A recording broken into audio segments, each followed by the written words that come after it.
Okay, people. Thank you.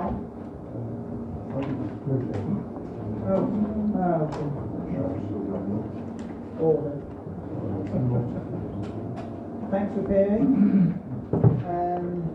If we can try and get through this as timely as we can, I'm sure there's people that do want to. I'm audio recording this meeting. There are people that will want to try and get away and watch things and do place again, maybe. We shall see how we go.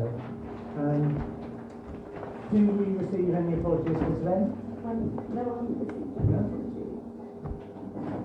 Any declarations of interest and dispensations?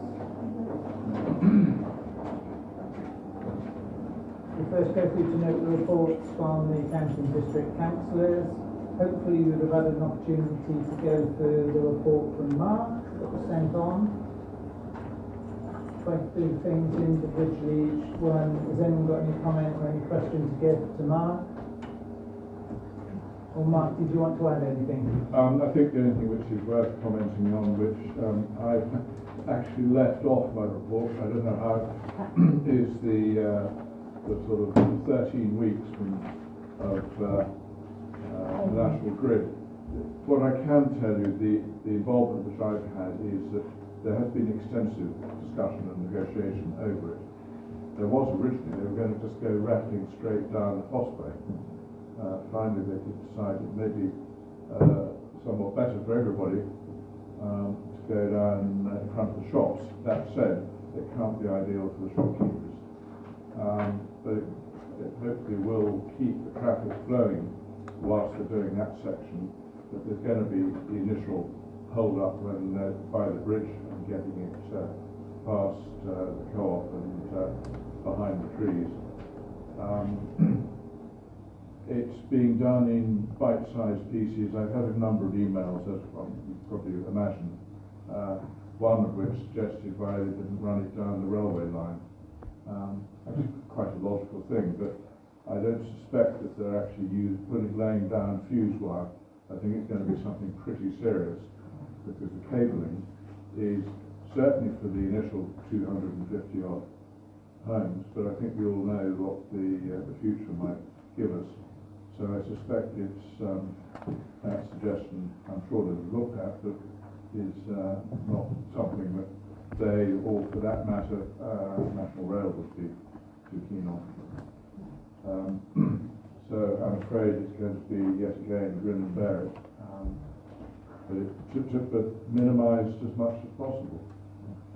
I think the best thing we can do is, I think we already said to the staff, is we get out as quickly as we can so people are forewarned, and make sure that if they have issues that they actually go to the right people and don't keep knocking on our doors, because it will affect as far as we're concerned.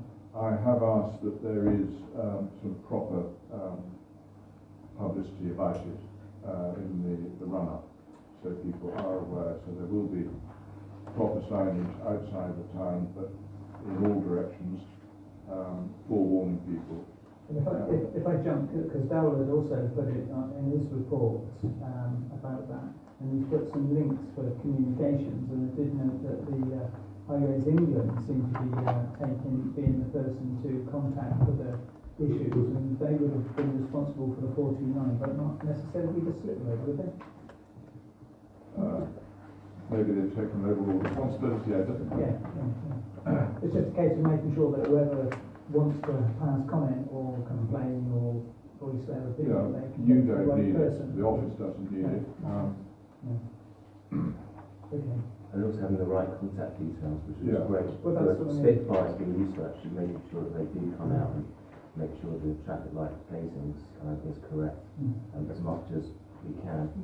Do we know if it's considered to be impactful enough that even as far back as sort of Oxford, they might suggest people that HGVs don't travel via Moreton to Worcester, for example? Is that the sort of thing that would take place, or is it not a big enough impact? Well, it's actually an interesting point. Yeah, why not? I mean, certainly shipping Norton and as far back as that. I don't know whether Oxford is, but maybe A40, that sort of routing. Okay, I will look into it. Thank you. I think it's safe to say that I think our residents would like us to at least ask the question, why aren't the larger vehicles diverted way before they get to us to avoid the constriction, should we say? So if you could pass it on, Mark, that'd be great. Yeah. And perhaps we could admit the fact that we've asked Mark to do that so that our residents can see you've actually asked that question with regard to trying to avoid the number of vehicles that we'll get while it's got restrictions. Okay. Obviously we have a report also from Gal, and hopefully you'll have the opportunity to go through that. Does anybody wish to say anything on Gal's report, and Gal, would you want to add anything to that report? Yeah, if I could add something actually regarding the agenda tonight. Over the last few months, I've had quite a lot of correspondence with some of the residents who back onto Queen Victoria Gardens. There's actually one resident in particular who has been personally quite affected by antisocial behaviour taking place in the park. And it's resulted in the police getting involved on a few occasions. The police also, I think it's okay for me to say that the police also had a harassment case reported to them, which is obviously a crime.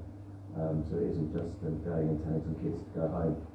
It's actually got, it's escalated and got a lot worse than that. And one particular resident is really having quite a lot of impact on his mental health.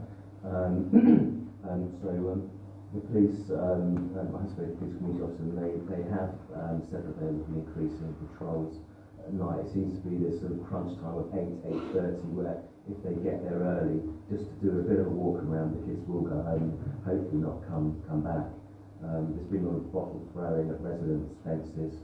There's been extreme, very hateful language used by whoever this is in the park.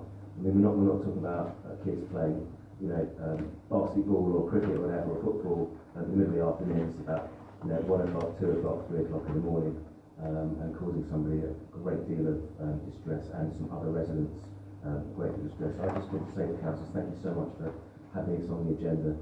Even just having your discussion around it, I think will give residents, and one particular individual, a long-time Moreton resident, the reassurance that you are taking these matters seriously. So thank you for having that on the agenda tonight. Anyone got anything to go? Also, we have a report from Angus. Again, same thing. If anyone's got any issues, and Angus, did you want to add anything to that? I don't wish to add anything. I'm happy to take questions. If anyone's got anything, if not, we'll move on. Thanks. Public participation. We have supplementary public. I'll go to the left. Sir, would you like to say anything in relation to No, I'm just an observer tonight. Okay. Oh, just observing, thank you. Okay, thanks. Okay, we can move on. Great stuff. Minutes. Agree as accurate and signed minutes of 21st of May 2024. Hopefully they've gone through those. Does anybody have any points they wish to highlight?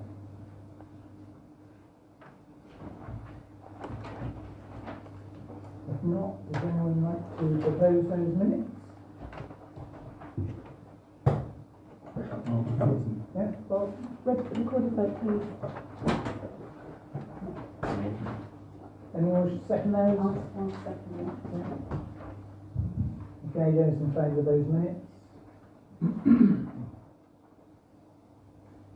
The clerk a chance to record. Sorry? It's four. Oh, yes. Any against? None. Abstentions? 3 abstentions. Thank you. On a number of issues under finance. First of all, the question of the issue of whether to invoice the Retail Hall Trust for scaffolding. As you know, we have made a vesting payment of that. The contract itself that we have for scaffolding obviously is still with us, but it's fallen outside of that. I'd like to know what council thinks first. Did you want to add anything to that, Sarah, first, before we have a discussion? Not really, I mean, actually, you're probably going to ask how much money is left, aren't you? That's a good question. Well, I think it was sufficient it was obviously if, obviously if we pay it, we are able to claim the VAT at the present point in time. Hopefully it will be the last one. And of course, if we pass it on to them, they would have to incur the VAT, and they're only going to probably turn around and ask for a grant for it to come from the same source that this would go through if we approved it. But as a council, did we not decide that we would pay up until the vesting and no further beyond that point? That may do. The issue from this, we've got a new invoice. We are the contractor, so I mean, I'll go round for discussion. Jean, anything further you want to say? I think we should stick to decisions that we make, be consistent. I thought we had extended it beyond the vesting up to a certain point. I don't know, can anybody?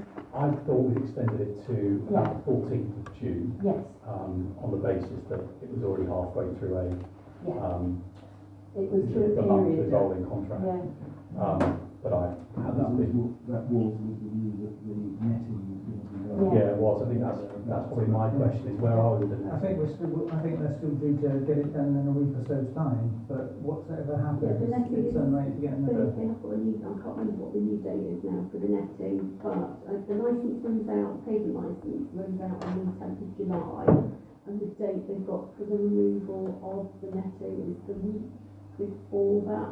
I don't mean the scaffolding. Sorry, yeah. So there's a full week and a few days, so that should be ample time.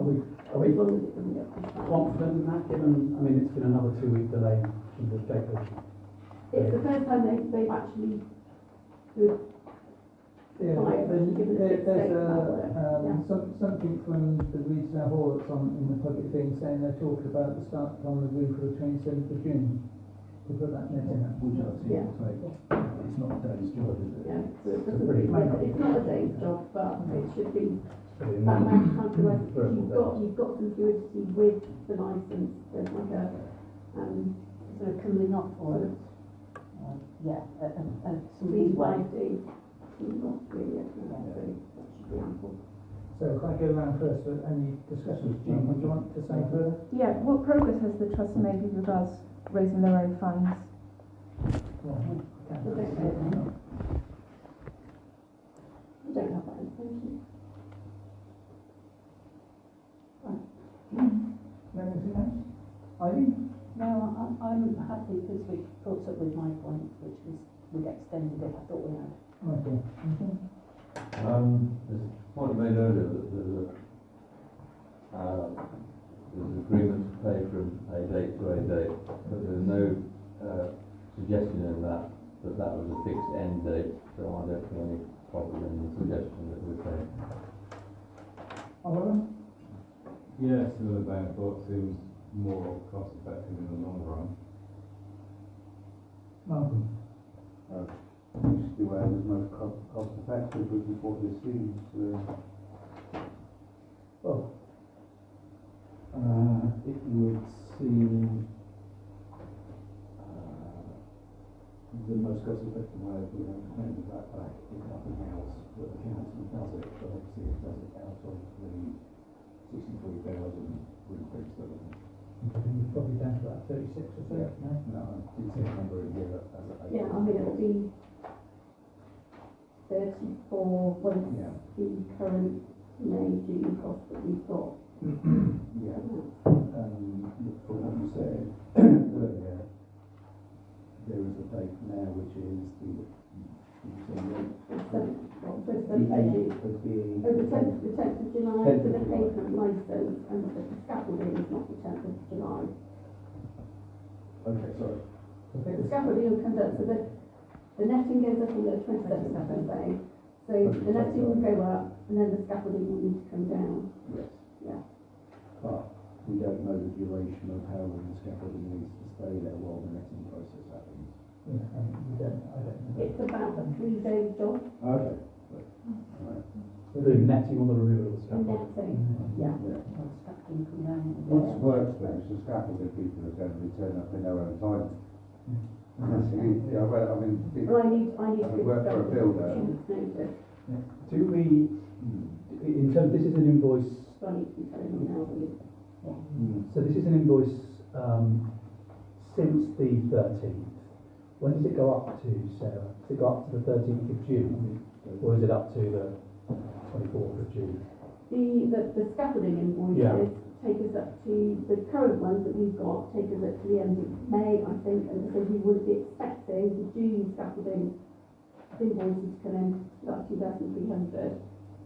Okay, Which will take us up to the end of June then. so this one we're talking about for the rest of May, and then potentially there'll be another So they're conversation. potentially expecting one more, which will be the inspections and the scaffold, which is about 2,300, but the licence takes us up to what we expect to be the end. I mean, for me, as Bob says, if there's money available, there's ring fence for the resale, then fine.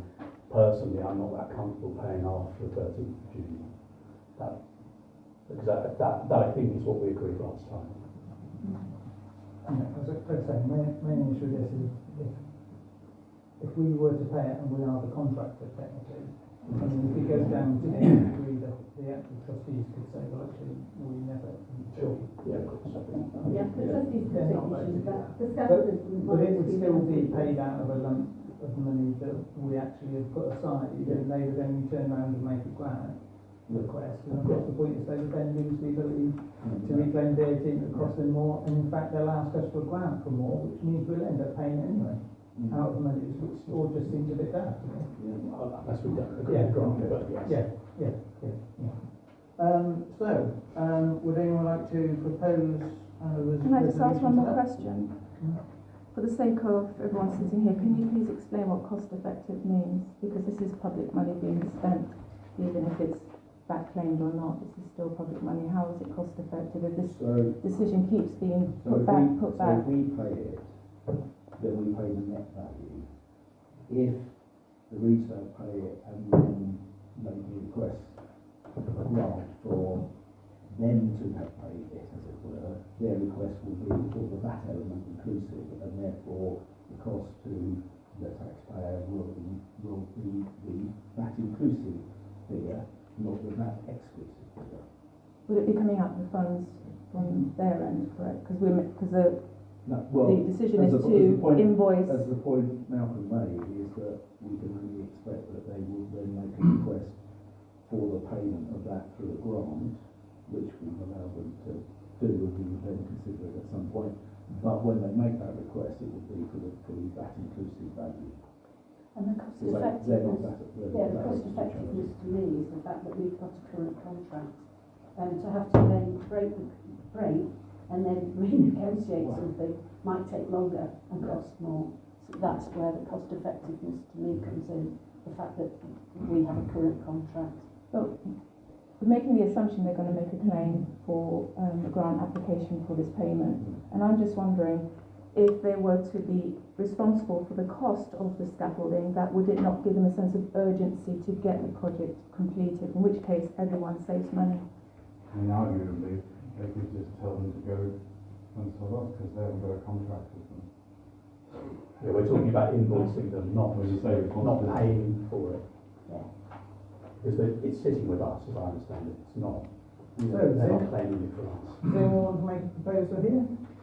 Well, I think we've got no choice other than to propose that we agree and we take the money from the remaining amount in the reserve. Yeah, okay. Seconder? Recorded vote, please. I'm happy to say that. Okay. Right. Those in favour? 6. Those against? 1. Any abstentions? That's 1. Okay, thanks. Second point, to note that the trust have now paid off the remaining balance of their loan of £2,246, and then to consider the grant request for £12,000, which was matching the remainder that was left and taken back through the working of signing up with Andrew Townsend, which you have in front of you on the balance of considering they're still required to do all the same sort of work they're doing that through Walton.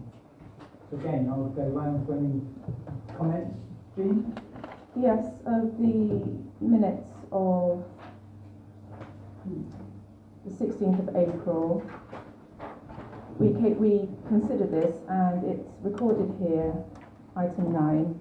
It was noted that the condition relating to Andrew Townsend as part of the Reesdale Hall endowment offer could not be met due to the works intended in respect to this condition having already been completed.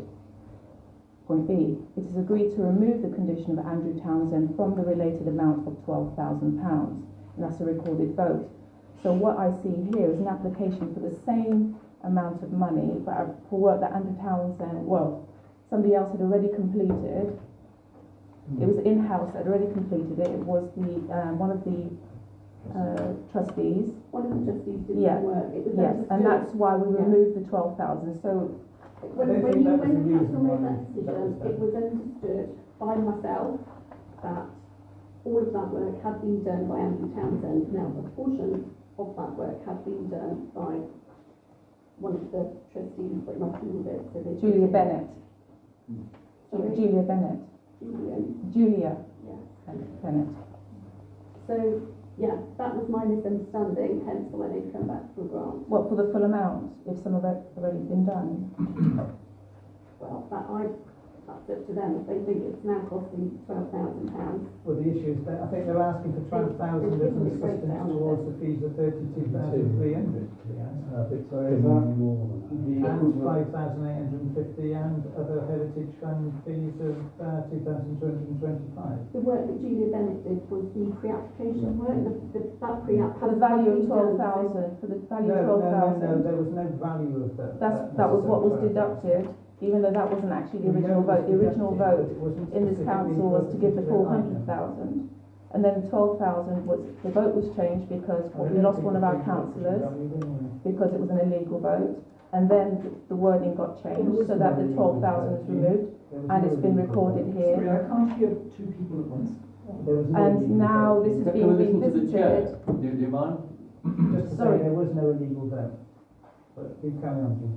And now this decision is being revisited, the same amount of money, work that's already recorded here to have been completed. So this is another way of overcoming the system. This is what I'm seeing. We made a decision. Well, can I go around? Bob, can I go around, Bob, and then you can make a decision on this?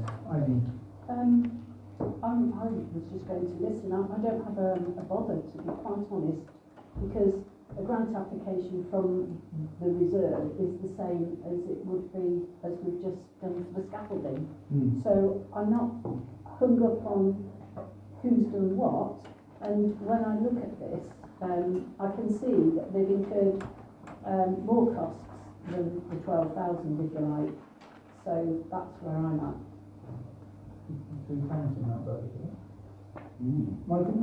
I would agree with Eileen. Yes. Over, anything to say? I haven't had a chance to spend as much time as I wanted on this, but just to clarify, so the original grant money you reduced because you thought this work had already been done. Yes. Yeah, it was It going hasn't to. been done. There's more work, I think. Well, yeah, this is more work, but they're now requesting that £12,000 that was taken up before. Yeah, but the amount of the 12,000 of what it originally represented, so some of that work had been done, but what they're asking for now is beyond that work that's already been done. But they're not asking for 32,300, 5,800 and 2,225. Then they're asking for 12,000 to match what would have been gone as the whole amount of vesting money. Well, I mean, we've set aside some money for this, haven't we, for these grants? It would still come out of a pocket of money that's there that we've already put aside for that purpose, should they ask for some assistance. Okay. No, that's it for me. Malcolm, anything? as long as we get proof that the work is being done, then I don't have a problem with it. I don't think that's much. I'm sure the invoices and costs. Well, you can ask some copies. You can ask them for copies of the stuff. I think that's fine. Well, I think it is poor timing on the basis that we've just given them 8 days.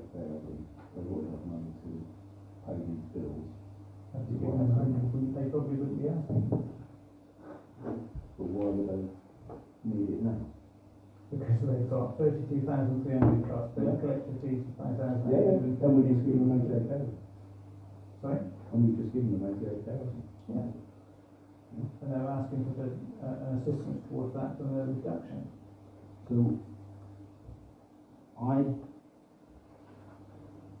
in a way, it is poor timing on their part, because it's not for one specific issue, which is what we set aside the 63,000 for, which was to come back to us if you've got specific issues. Do you not feel that there are specific issues with the fees, the collective fees and heritage? Well, as I was saying, 88,000, they've got enough to pay these bills. I think they say towards the end they're going to use earmark for seed funding for substantive roof repair, but I'll take the point. Yeah. Oh yeah, I did say that, 108. You can see the best Well, that's thing is- that was their choice. Yeah. That was their Yeah, choice. I accept it, so. Yeah. I would also then go back and say, well, actually, when we change the 100,000 to 88, we haven't decided what we do with the other 12 because it's coming out of the 100,000 pot. Which was part of the reserve, Yeah. So, we have yet to choose what we do with that 12,000. So, this 12,000, in my book, would need to come out of the ring fence 63,000. So then we'll decide what we do with the balance of the 12,000. I think you're right, on technical point, you're right. Yeah. But nevertheless, still come out of a pocket that they can apply for grants for, because that's what we set them aside to do. Yeah. So, yeah. Yes, The question of whether we want to give and them out or that's not. my point. I'm just thinking, why now? When you got 88,000? I don't think we gave I think it's, well, them the money to actually, well, obviously they're using some of it, but. Well, there's then need to be 88 for seed funding for fundraising. and they know they're having to take on board 32,300 from the architects, 5,850 and 2,200, whatever. It sounds like they have an idea of how much money they want to keep hold of. Well, one assumes they've got the other 28,000 somewhere. Yeah, but it sounds a little bit like they knew that there was 100,000 and then it was reduced, and so they're kind of quickly trying to get that 12 back. I think for me, I mean, just echoing one of Jean's points earlier on, I would like to know what the state of the Rees Doubles finances are. I mean, is this money, is this good value for the town? Do they have the money to meet all of these other obligations that they have? But they have the public meetings to explain to everybody if they want to do that. And I mean, I didn't get to all of that meeting, and not some of it, so I'm not quite sure what extent they've gone to. I don't think that there's anything that they would not want to explain to anybody about the financial issues of going forward. As you know, they're still within the issue of expecting the union potential money coming through because of the issue of doing the clock tower. That's still arguably to get over the line, even though CBC have approved that 2 years ago. And I think that the problem that we all have and everyone has is that we don't understand just how much it's going to cost to actually do the job. And they need a decent amount of money, which was understood from the vesting thing, for them to actually go for the heritage plans. Yeah. But as Bob says, they've just had 88,000. Yeah. They are choosing to use that as seed funding. Well, if they don't do that, they won't get anything and they'll never finish it. Sure, but they could use that. Because as Bob says, it's also really poor timing. They have just, it's just been invested from the council. It looks like, the danger is it looks a bit like they've just taken on responsibility and now they're asking for another £12,000. It's just not a great look at this time. Can we not defer this decision and ask them for more information with regards to the cost that they're referring to here? Because this is just... I don't think we need to defer it at all. I'd be happy to consider this, but only if it's coming out of the ring fence 63,000. And I'm in favour. But we have a duty as a council to protect public money. We cannot just keep giving it away. We don't have enough information. We've got in the minutes that the £12,000 was reduced because they've covered that work. I want to see evidence of what this other work is that's going to cost another £12,000. A quote would satisfy. that curiosity. We could even call an extraordinary meeting in order to have the decision. We've done that before for grant So applications. you're not believing that there are fees of 32,300, 5,850 and 2,225? You're calling them a liar as well? What I'm saying is that they have sufficient funds. This does appear to be a claim for the 12,000 that was reduced. On the same Andrew Townsend went back, they've said that the work's been covered. I want to see additional works. I would like to see evidence of additional works that Andrew Townsend is going to do in order to justify, because we have to answer to the public as to how we manage their money. It's not our money, it's theirs. Right. We are custodians Did of their anyone money. make a proposal? I propose that we defer this decision until we get more information so that we can vote on clear conscience. I need to know what information. Yeah, can we be a bit clearer? I mean, for me, if we were going to Quotes. ask them for more information, then it would be nice to have an overview of their plans, where they are in that plan, So and you what's their don't- financial plan. As well. You don't believe what they're saying about the work being required as a condition? No, I We have to treat believe what everyone the they've put same. here, but that's only a small part of the picture. Where are they in their overall plan? So if we put them in at the £12,000, you know, are they completely off plan? Does their plan look like rubbish? I mean, I'm not saying that it is, but I don't know. Can I just say, we looked at their plan, planning last night, because they have a listed building consent, which has gone to CDC. Okay. And that is, and if you read that planning application first with building consent, part of, I think what's probably paid for here with the Heritage Consultants, there is a report from them in that listed building consent pack, as well as a report from Smiths of Derby to take the clock out. So all I can recommend is that councillors look at the listed building consent planning application, because it's very clear, it's a complex job to take the clock tower down, because they're going to take it down, well, the plan is to take it down in sections if CBC approved that plan. So I can only say that I believe that these fees will have been incurred because we've actually seen the documents that are in the planning consent now. Well, I have two questions. One, why didn't they annex that information to the grant application? They had it available, it was all drawn up. Two, are you asking us to make a decision today without that information and then go and look at that information on SharePoint after the decision's been made? I've seen the listed building consent planning application. But not everyone has done in this room. I'm not doubting that these are. So long as there was some showing of some payments afterwards, which I'm sure will be forthcoming. And I'm sure that at the end of the day, making an application like this is on the basis that they don't actually consider that they're lying. I don't think anyone's accusing them that they're lying. Well, I'm certainly not. Well, But someone's I don't, asking for verification. It's due process. but I don't know where they are in the you know, towards their goal, and It's how not- they're going to use this money. And It's not clear on the planning I think they have application last attempted to night. I'm do sorry. that. I think, I'm not saying the costs are there, but the work that the Heritage Consultants done with the drawings that are in that document Yeah, tell me that they have done the work. for someone asking for £12,000 from the council, Yeah. one might expect them to include a couple of quotes. I mean, Well, that doesn't seem I too don't much to know. ask. We're talking about Just the professional. expectation to do that, I don't think so. I don't know, I mean, if I was asking for a load of money from someone, I don't least expect to show, you know, why I needed this money and Let's remember that next time. You do, when you want a pint, you remember. But I mean, we don't know whether they sought through quotes, you know, we don't. But they don't have to, because it's a professional service from only the only No, people who but- can deliver it. Sure, but they are asking the council Yes. for money. But not even us, if we were doing the work, if we had a specialist contractor, Yeah. we wouldn't require free quotes either. The council can ask for the verification that needs. Yes. I'm sure they'll be more than happy to I'm provide sure that. they'll provide that. Well, I think that, and I agree with Oliver, I think something around a block plan, you know, what does this schedule look like, and do they have the funds to meet the rest of their obligations? Are we potentially giving them £12,000 and that's just going into a black hole and they come back for more and more and more? Well, I think there's only a limit to what we've got left in the defence reserve. And tonight, I've heard that that's 34k. I think the difficulty for us asking individual questions about what they're doing without actually asking them specific questions or going to the meetings where they've attempted to explain all those things is just a bit difficult.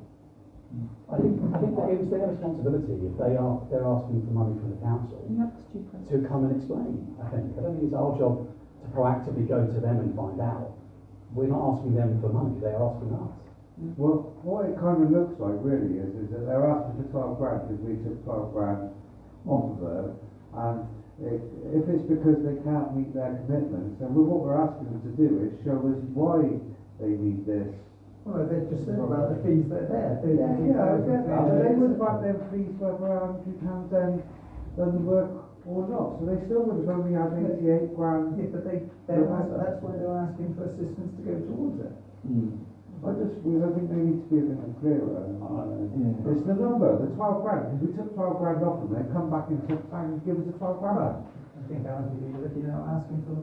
They've probably done better if they asked us for 10. I think it's a case of timing as the council. Timing, yeah. I think that you were talking about work, that's been done as well, but they're not saying that it's been done and it shouldn't be done for a grant. No, it It can't be retrospective. Right.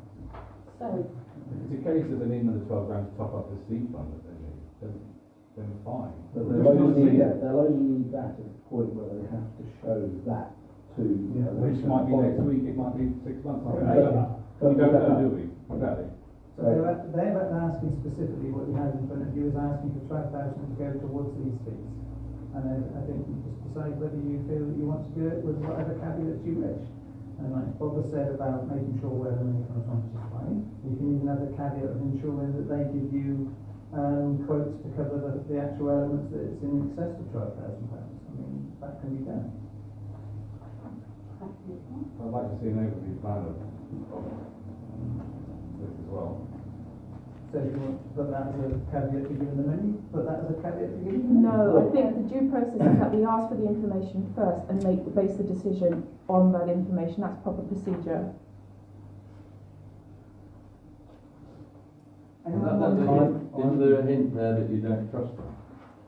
So Which is the way to do I business, propose isn't it? that the council, that we ask the Reesdale Hall to provide the council with additional information for justifying their application and whatever Councillor Jobson said about. It's just a higher level milestone plan of what they think, what they've done so far, what they think, the next 12 months is like, and some sort of financial detail on top of that.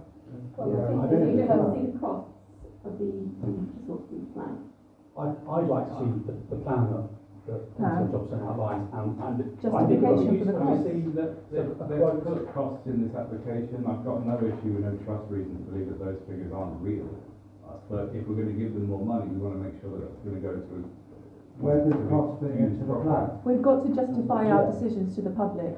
I'm sure they'll come and give their, they'll come and give their update as they gave in the hall last Wednesday, I think it was. Which I think leads to the suggestion, the proposal to defer this. Yeah, I've made a proposal.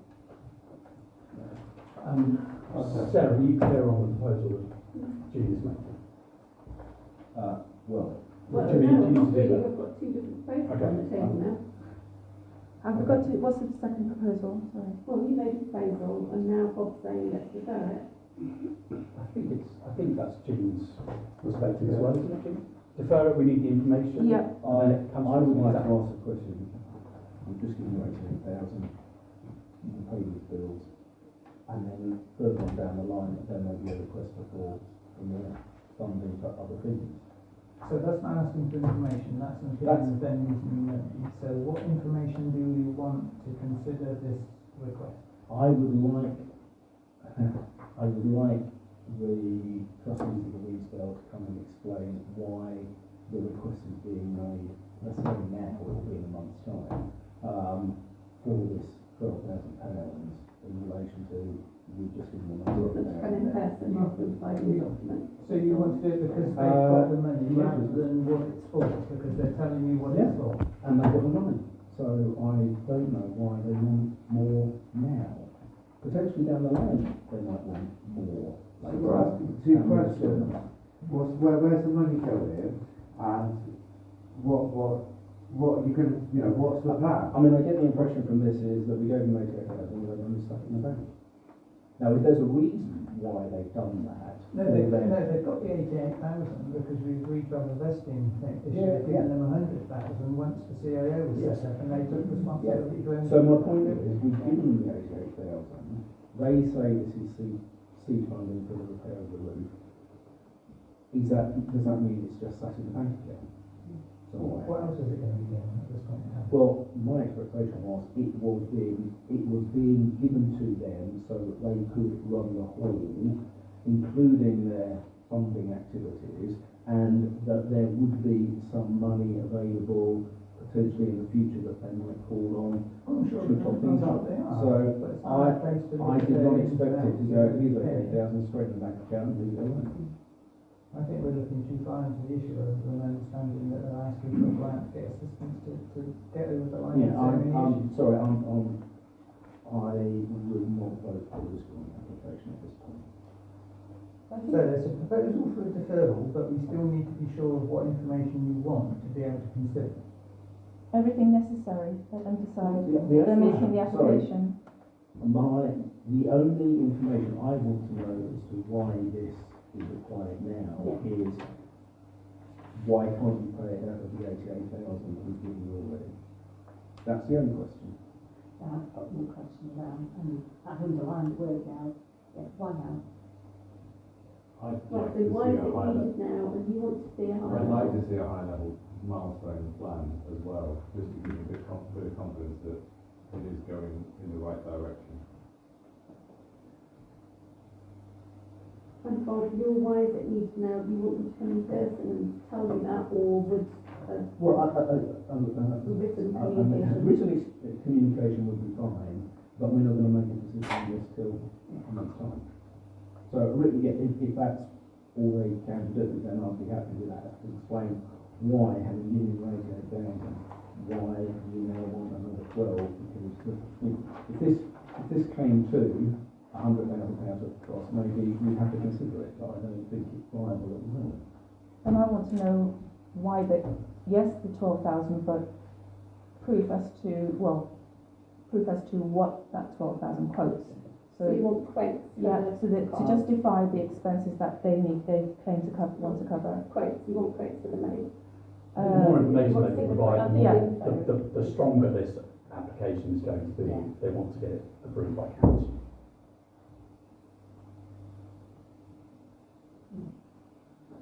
You want to read that out? So I've got why is it needed now? They can come and do that in person, or they can send it to be written. You want to see a high level milestone plan, and you want them to provide the quotes to justify the cost. I think the question there, the first element you had there, Sarah, is why now, given that we've provided £88,000? So you don't think their explanation of what they're doing with the 88, where they want the 88,000? Well, So I think it that's might be what they have decided to do with it. But that was not my understanding when we made the decision to give an endowment at the time. It didn't specify what the 88 would be spent on. And I thought the whole point of then the issue of that was using. But it was not to be sat in the bank account doing nothing. It was to actually pay for some of the costs that we were previously and still are carrying. So who's making that one proposal then? I'm making that proposal. Who's seconding that? I'm saying that. Recorded vote, please.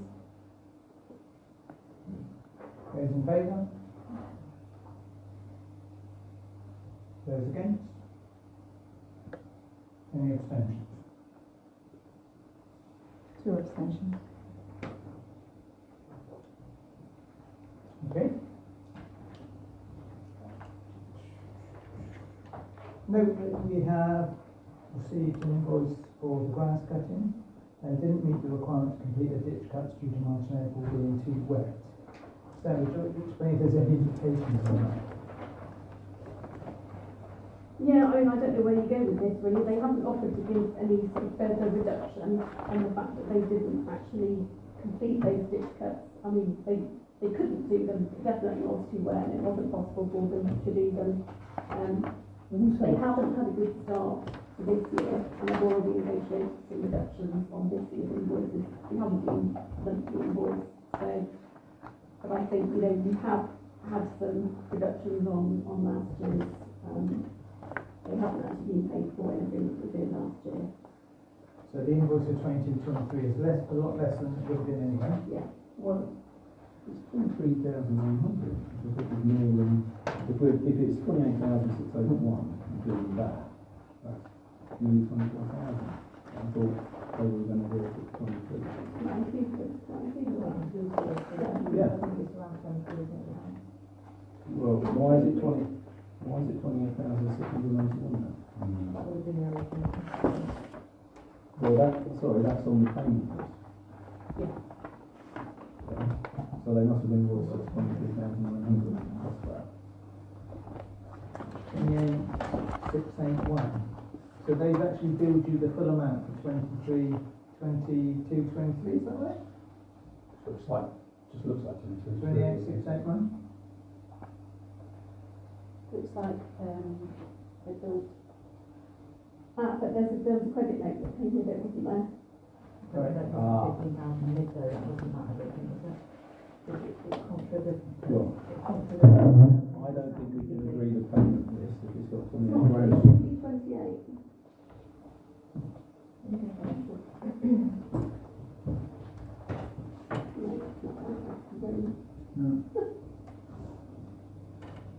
No.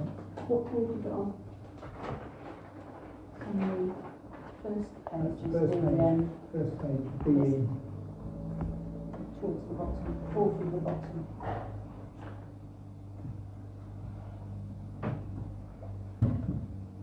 And it's billing for 2023. Yes, that's the VAT inclusive. Yeah. Okay. But VAT exclusive is 23,900, which seems more than the contract.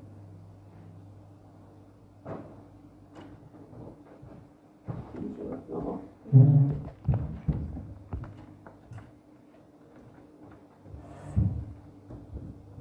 I think what is clear that we need a very serious consideration of what happens in the future as to whether we continue with the Have you had the photographs that I shared with what they've done? Yes, we all saw those last time round, Angus, didn't we? Yeah, because they come expecting it to be dry and it clearly wasn't, so they just charged straight over the Yeah, it's really wrecked.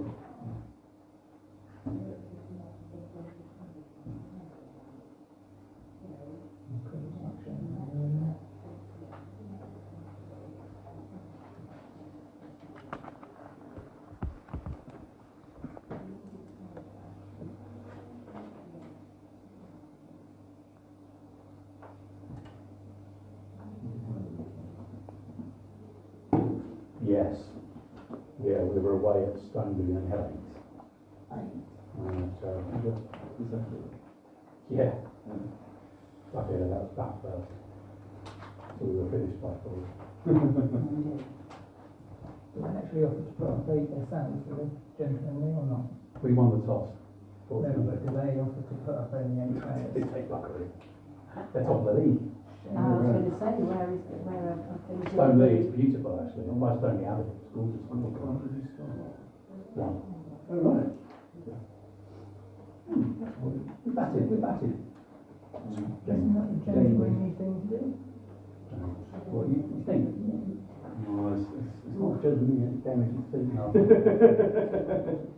Certainly the guy was run out by 2 yards and decided to stay in. Right, the original tender was 26,692.40 net of VAT. Sorry, say that figure again, This please. is coming in at That's the amended figure. 23,901.30. So they've actually taken some things off the original. Oh, they have, yes, yes. So this payment going through at 28 is for the current year? No, it's last year. it's last year. Last year. I haven't had any money for last year. And have they invoiced us at all for anything yet this They year? haven't, no. Brilliant. But we've already, That's a great way to we've run a already business. had It's a to negotiate reductions. Yeah. So we know that the coming invoices are going to be greatly reduced as well. Well, it's not greatly, not greatly, but they would be down if it was. I mean, we're all Yeah, keeping the track of where they are. The original and contract they're- was 600. You are and I Yeah. am.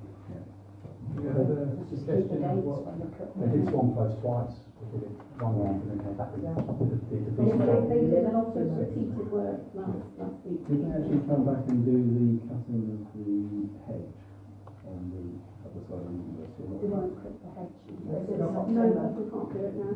Oh, yes, Next season. right. So just for clarity, they've made deductions for the work that they did not get to complete? Did you do it for the Last year, contract? Yeah.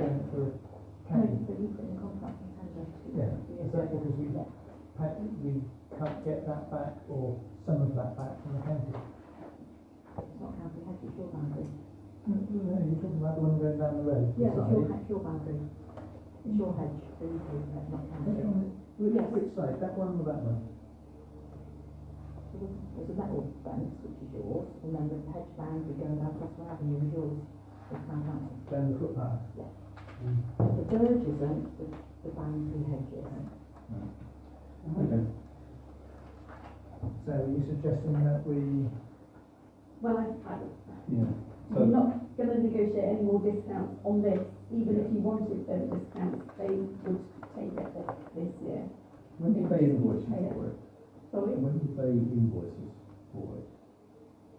The date What's the date says of the the 23rd of May? 23rd of May. that's how long it's taken them to invoice us for 22, 23? well, the first invoice came back in October, is it October, November time last Yeah. year? Right, okay. But obviously, We said no. it wasn't appropriate, So they did- negotiate. They have provided a breakdown and it does show what they did do and what they topped up and what's been reduced. And what Yes, and I went back and said, well, actually, Okay, we didn't fine. do X, Y, Z, and we've taken money off. Okay. Okay, so we're noting that and we make a decision to the payments, yeah, and approve an approval list if that's what everyone's happy to do unless we say any further. Yeah, okay. So we come to, whether we approve the list of payments? Well, with the caveat that yes, it has been reviewed, that was my one big question. Yeah. The rest of it, no, no problem. Move on to further direction. Yeah. Okay. Okay.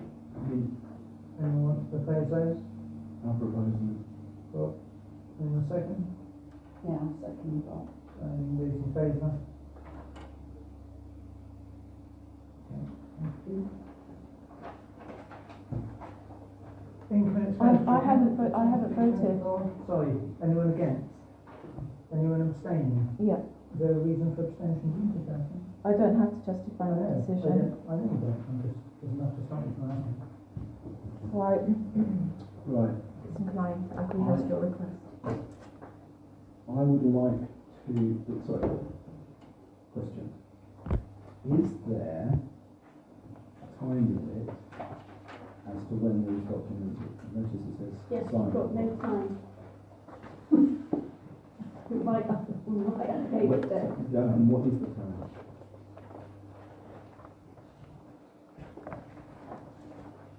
The precise time is.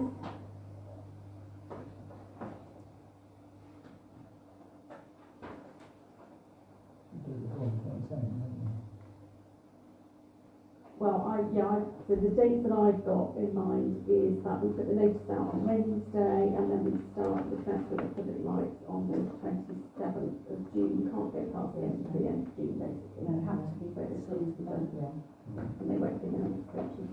Okay. Sorry, what was that question, Bob? I didn't understand that. At the bottom of those documents. Is it 6F? 6F, G, So where it says the 19th of June, 2:35 p.m. H, I, J, yeah. I, and J, yeah. Because I've got some questions. I didn't want to expect. But that's very late, Robert. Unlikely, yeah. So, can I ask a question? Yeah. Yeah, right. On the income on 6F, remind me what the huge income element under office and corporate was, 125 grand? Not a preset. No, it's separate. the transferring it from, is that the reserves? Transfer, not transfers from CCI and the other one. Yeah, we had some big bills. Yeah, but they, it was consolidated, I think. Estate management. Right, right. No, it's income, 86 grand. Oh, Estate management, what's that? So that would have been the transfer again, I think that's CCLA and 80,000 to the part. So it's done over a period, okay, we can do that. And then I'm assuming that the line under Williamstown is the insurance money. Yes, it is, yeah. Right.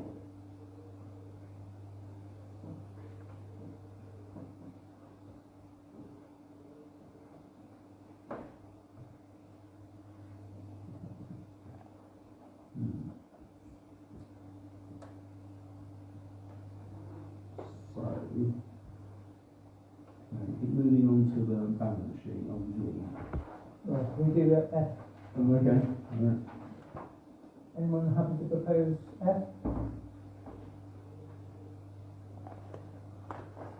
Are you, nobody else, right? Well, I'll propose it. Yes, is that youth services? Yeah. Yeah. You can use events. Therefore, They second that. used to do their stickers. I'll propose it. Okay. Who's seconding? Yeah, I'll second that. Right. Okay, just deal with that, those in favour? Those against? Any abstentions? Is there a reason for that, Jim? Just thought I'd ask.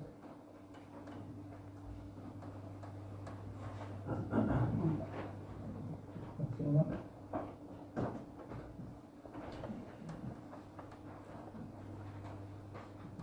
Balance sheet. 16. Any comments? Yeah, question. Yeah. What are £126,000 of the debtors? That's one of the transfers, again, because it's done right at the end of the year, so it hasn't come into the account by the time it got to the 1st of March. Oh, right. So it's in there now, Yeah, so it's literally a bank transfer. so it's like, yeah. It went from 20 came in, you requested it at the end of the financial year, but you didn't get it until April. You Literally, didn't have it in first or this second. financial year. Okay. And this is a question for you, Sarah, just a very, very high level question. Net assets end of last year, 809,000. This year, end of this year, 642, which is 168 less, but we actually funded about 200 grand worth, about £108,000 of book paid for it. You did, but you've taken money out of Evelyn, and Evelyn's classed as a long-term asset, so that affects that figure. Yeah. And also your playground equipment on your asset register, you've got rid of some assets, so it's not, Okay, yeah. it hasn't just gone up by 180 grand.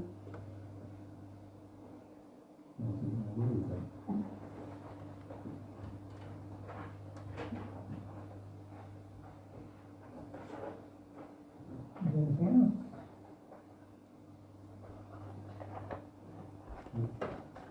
Anyone happy to propose? I'll propose it. Anyone second? Yeah.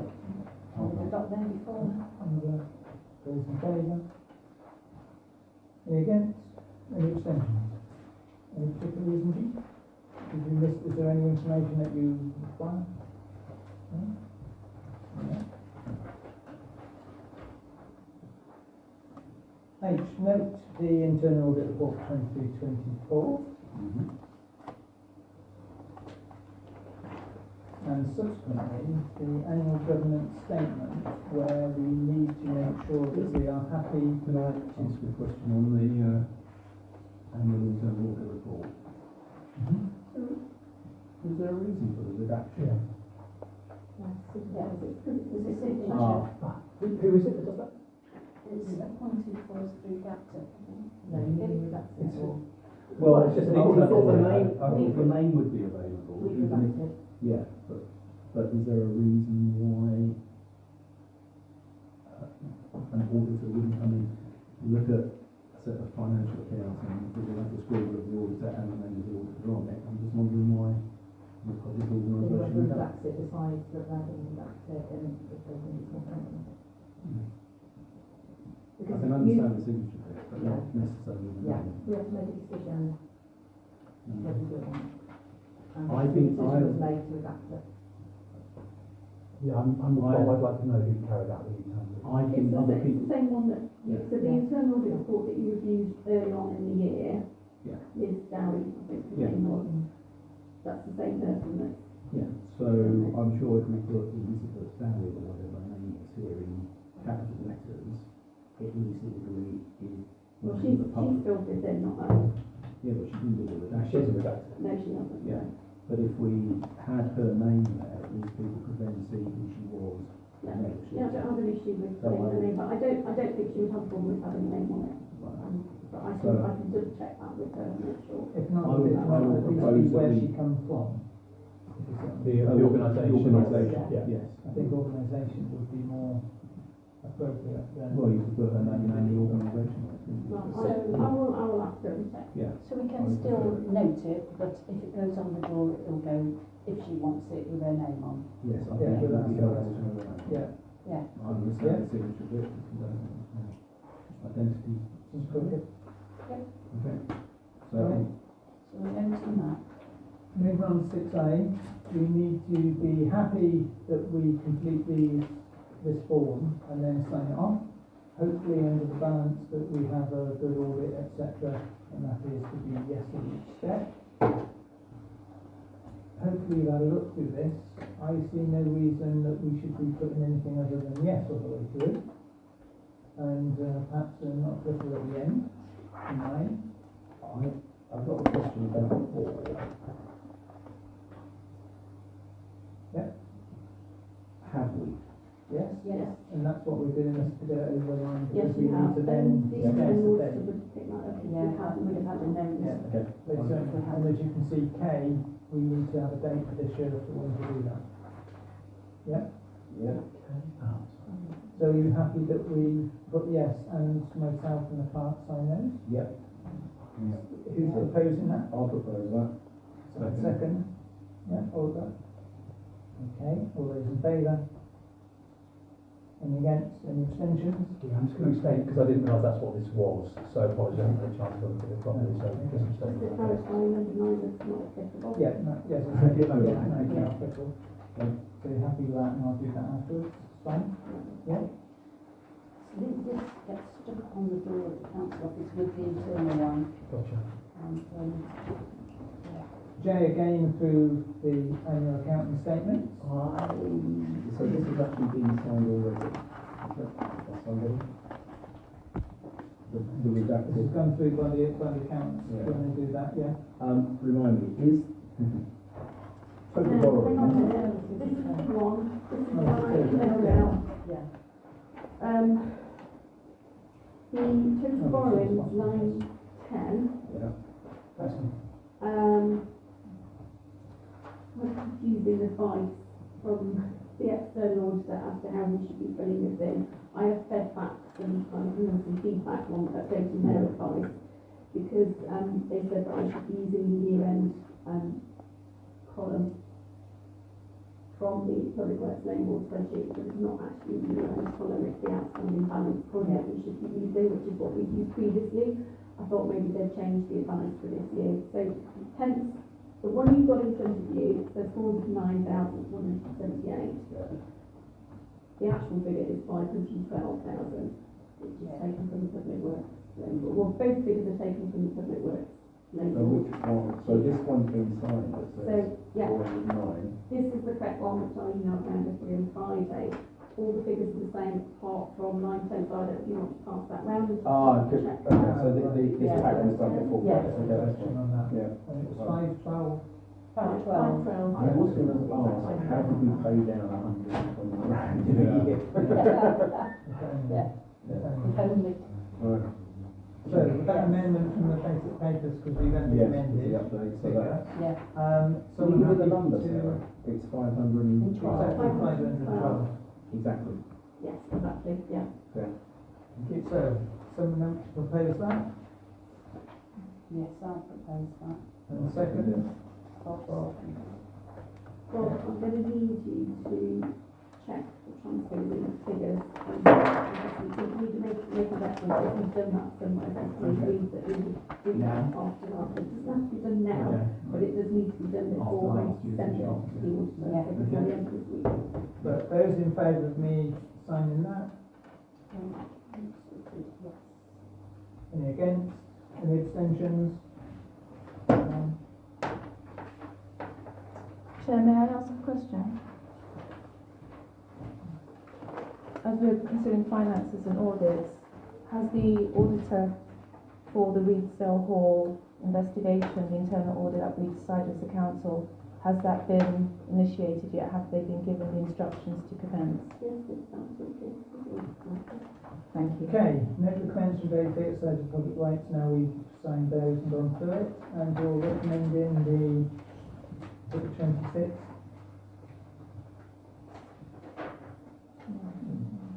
The notice will go out on the 26th. The notice on the It'll go out on the 26th.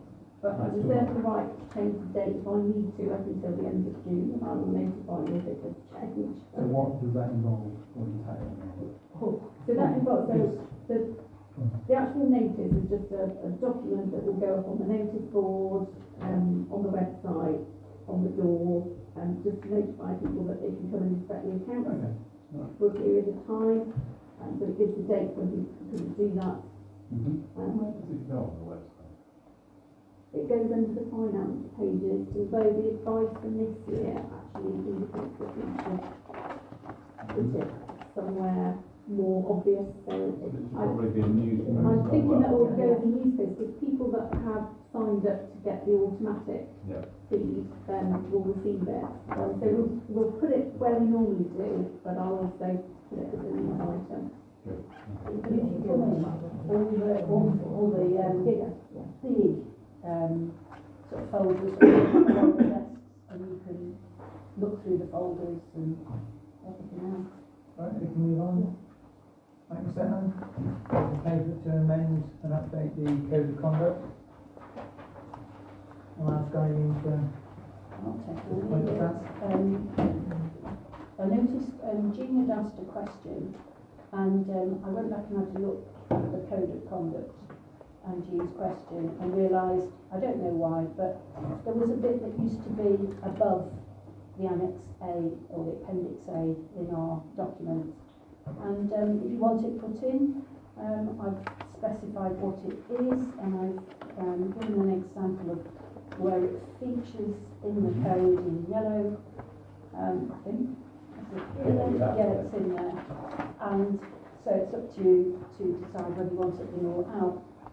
And then the second part is that Clark circulated the now Good Council Guide, and this is, if you go for GapTech training to be a councillor, it's the guide that they always recommend to us for good practice. But one of the things is that this year the guide talks about social media, which it's never done before in detail. So what I'm saying is, give you the choice to either include the elements related specifically to social media, because it actually articulates it for the first time. I've never seen it. It's not changing what we're already expected to do, but it's just sort of clarifying it really. So again, I've pop that in if you want to include it in the code for this council. As I say, it's just a matter of clarity really. Right, we go around for any discussions around, Jean? Yeah. So, in addition, there is something else that's been annexed, which I think is quite right, where it's been removed, that I would like to propose that be included, and that is in 2019 Code of Conduct, and it's the warning, and I'll read it out to everyone. You should be aware that not disclosing DPIs without a reasonable excuse is a criminal offence and could lead to investigation by the police and your referral to the Director of Public Prosecutions. That has been removed from the 2022 copy, which Eileen has amended, and I would like it to be included. So that new council. Sorry? Is it still? Still That's legislation. correct. I don't think Well, it's changed. yeah, I mean, the point is, I think that the reason it wasn't in the one before was purely because it's not necessary, because the appendix is there stating exactly what they are. And it doesn't. It doesn't state it's a criminal offence, that's why it's in bold as well. It shouldn't have been removed, We're it's in talking bold. about a code of conduct which is our responsibility. It does not abrogate anyone's responsibility for the legal requirements. So we just point those out with that annex, and I think that's where the first one is about. So secondly, I think it's the point that you say about, it's just a fact. It's a fact, but it's a code of Yeah. conduct. It's in bold, and I still haven't received the explanation as to why, the satisfactory explanation as to why it was changed so that financial interests were not. Well, you didn't mention anything about it being in bold. With the code of conduct is that document belongs sort of entirely to the council. So the information actually being in bold generally only applies to the standing orders. So the code of conduct is, there is no mandatory. No, you can, there's no mandatory code of conduct that the council can adopt entirely their own words. They make their own rules.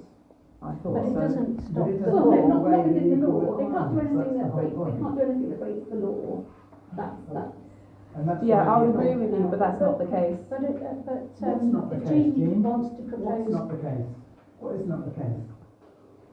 Tell me, what is not the case? I don't want to deviate from what we're talking about. What is not the case? What are you referring to? What is not the case? So Eileen? all I was going to say, Jean, explain yourself. No, I don't need to. I don't need to. You just said there's a point. There must be some point. but all I was going to say is, if you want to put that point back in, now would be a good time to do it. And if you want to put it back in, we can do that. Because it gives severity, it gives weight to the document, the code of conduct. Without it, We know. We could put it in. Whereabouts is it in that? it's only the Is that the version from 2019? yeah, the 2019 version. So it's right underneath registering disposable pecuniary I interest. would put it above, just below appendix A, just above the yellow, because it fits with it, because it's all the same thing. Do you want to have a look at it?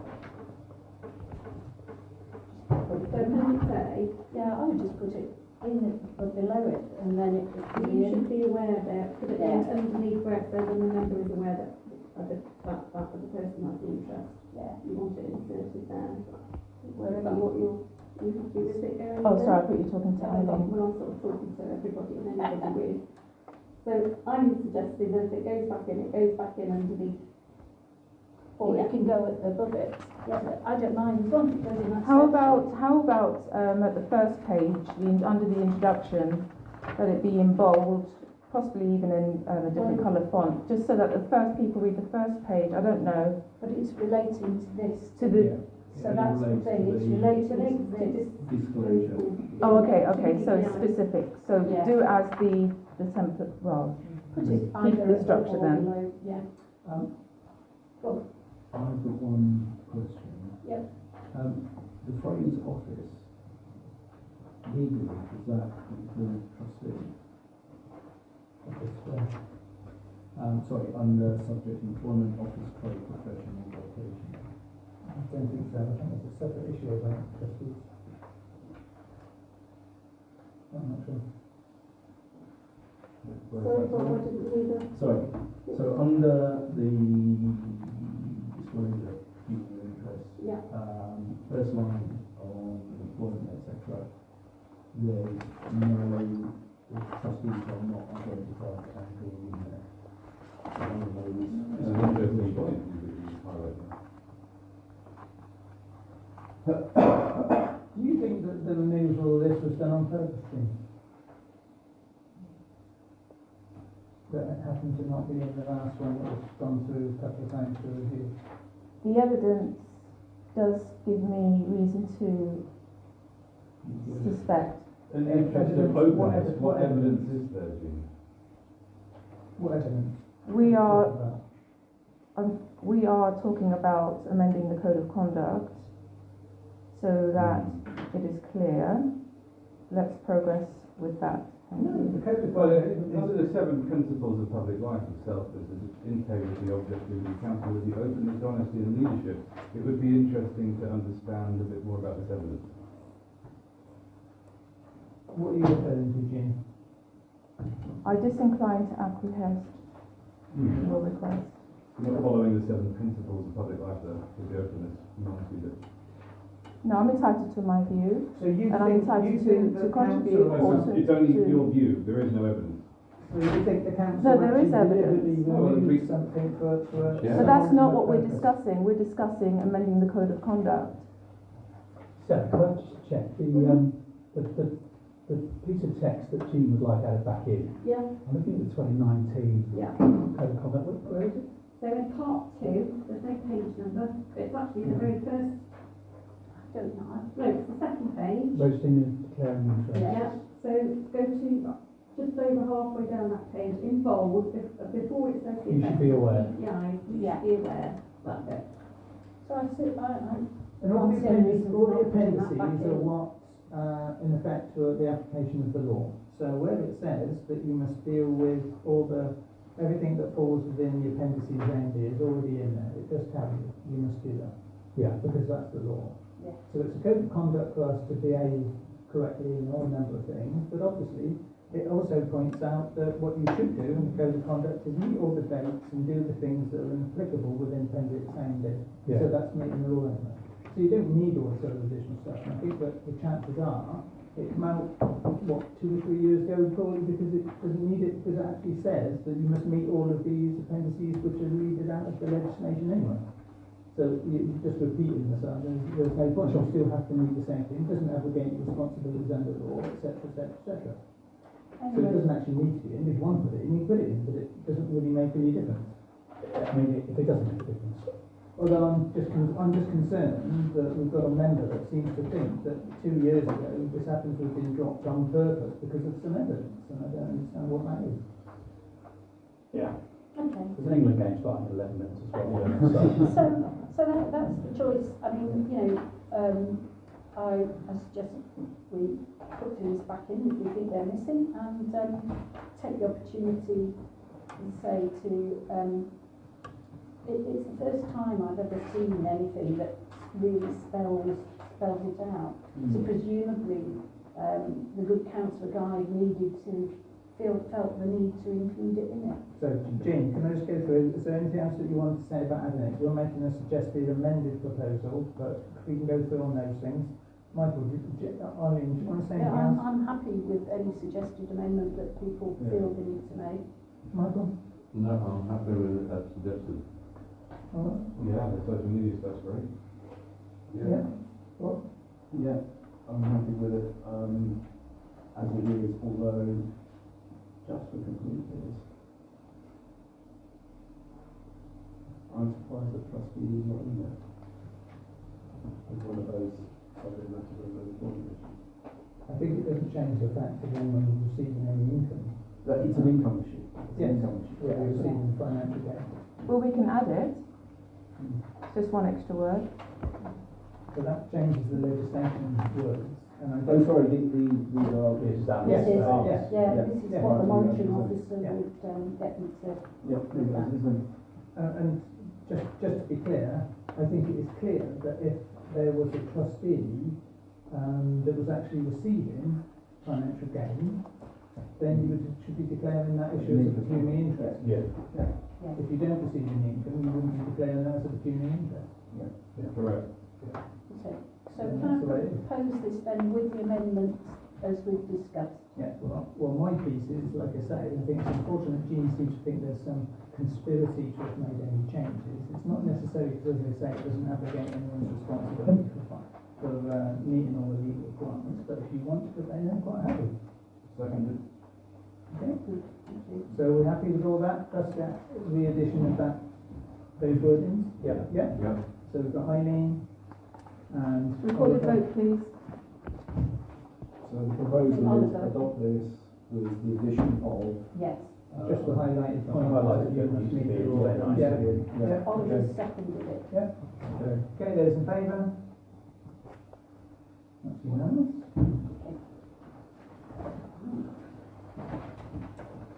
So who first and second? I proposed it and Oliver seconded it. Next is council vacancies.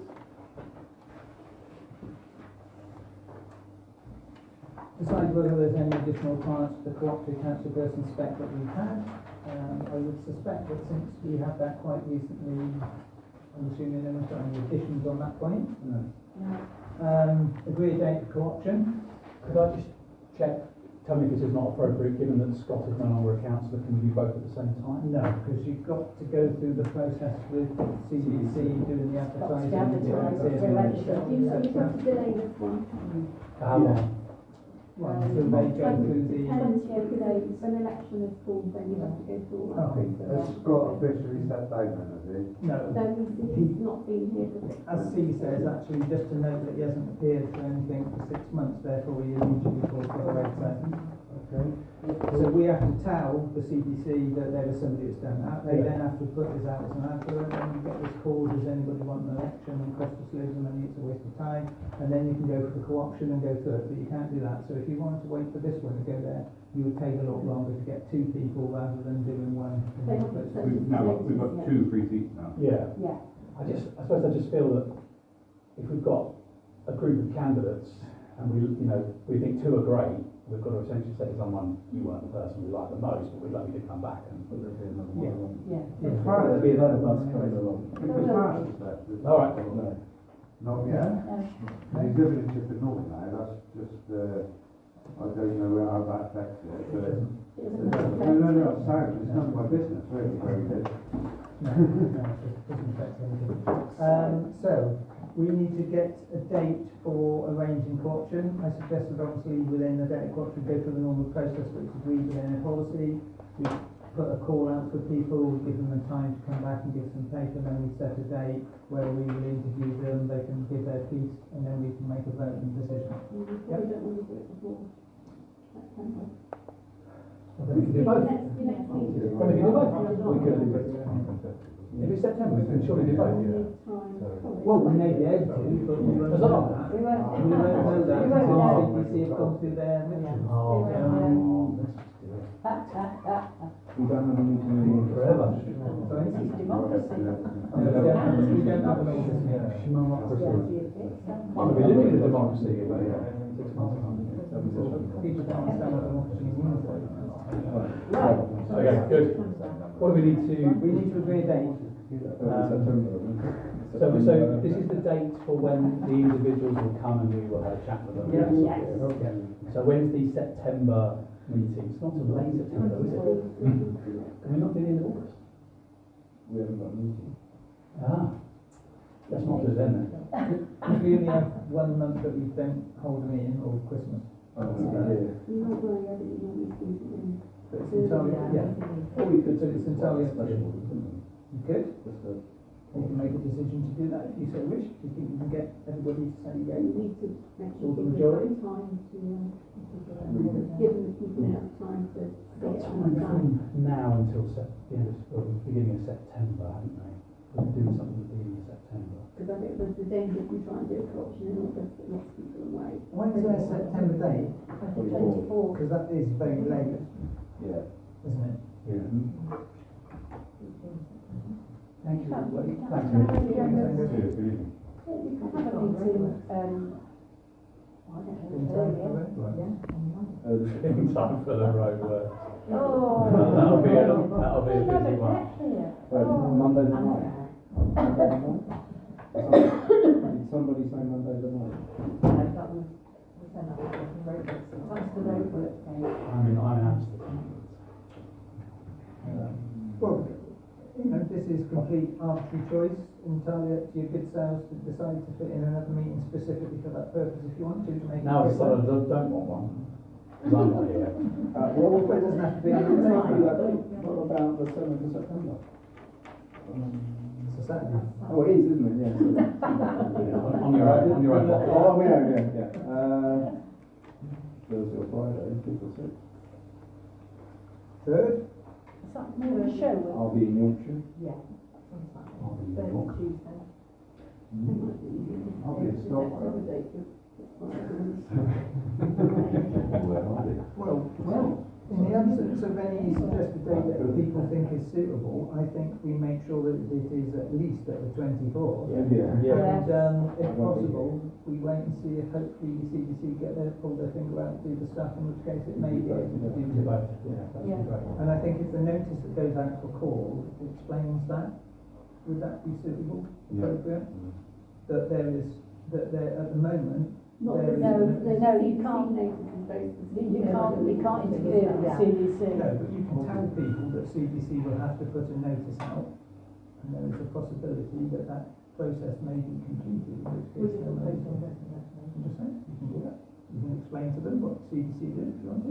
But that then, I'd be wary about that. I wonder if it matters to people. I mean, if people want to join the council, they're coming along. I'd be very cautious. You're dealing with electoral We don't have to have Oh, two. absolutely. But the same as we did last time we did that, we had at one to a point, we had 3 people. We did make it clear to all of them that you shouldn't, stop the South from coming forward. You should always look out. But in and terms of the possibly process future. for CDC, I would let that stand Okay, alone. right, But 24th. at the end of it, Great. then you can tell people if Yeah. nobody calls for an election. Okay, who's going to propose that? I will. That's the next date that we might have on zero. Enough of elections. I'll second that because we've got a meeting anyway, so it's not really doing anything else. Any, who's in favour of that? Anyone against? Any abstentions? 1 abstention. Okay, thanks. As we said, note Scott Brokenshire is no longer the council due to 6 months non-attendance. Communications working group. Here we are. Yay. So, we've got 2 minutes. Yeah, this is top communication. This is where you approve the communications. Yeah, exactly. Thank you, Mark. Big thanks to Jean and to Bob and obviously Neil Blackwood, who is not here. We have put together a draft terms of reference. It may be the first time we've had a drawing of terms of reference, I don't know. This is Neil's, primarily sort of Neil's starting input, but myself, Jean and Bob added some things into. Malcolm. Sorry, Yes. just doing a stop. You were Yes. saying thanks to Bob and Jean. Yes. That makes 3 of you. This says that there will be 2 members and 1 member of the public. Jean has resigned from the communications group. Right, okay. But why would that stop us having 2? It wouldn't stop us having them. We can absolutely have another, Yeah. either another councillor or potentially another member. Yeah, very, very happy to have someone to replace Jean.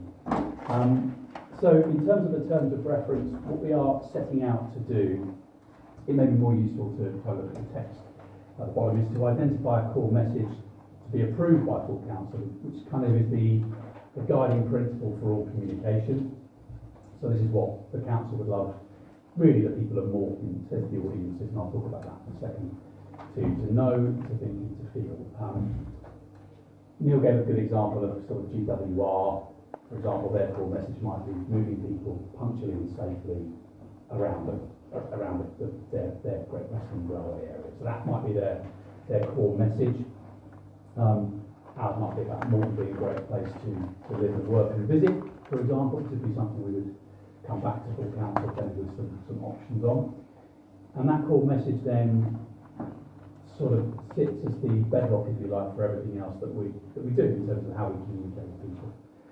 So it sort of spreads out into audiences. So by audiences we mean, for example, many of those, it may be families, it may be young people, it may be older people, it may be other demographics, maybe business owners, maybe visitors to the town, etc.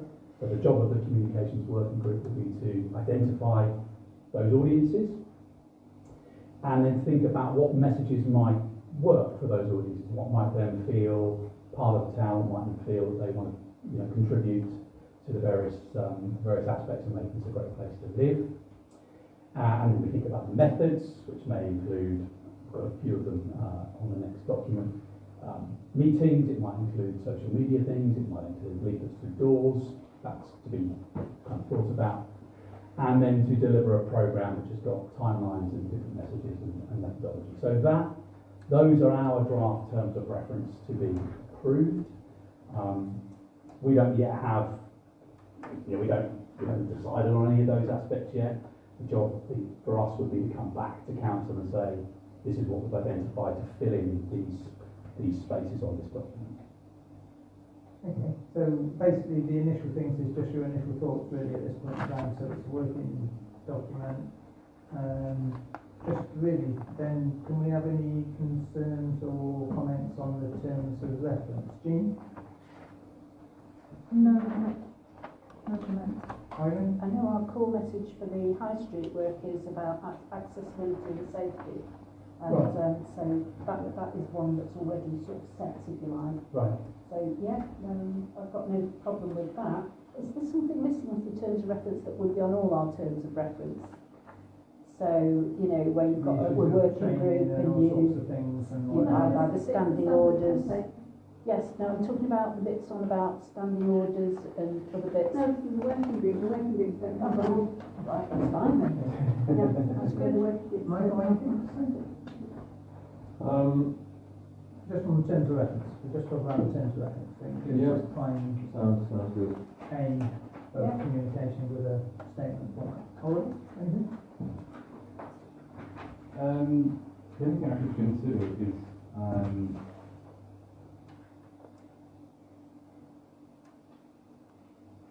something around, I don't know, training or helping with the office staff to help them to put this in progress.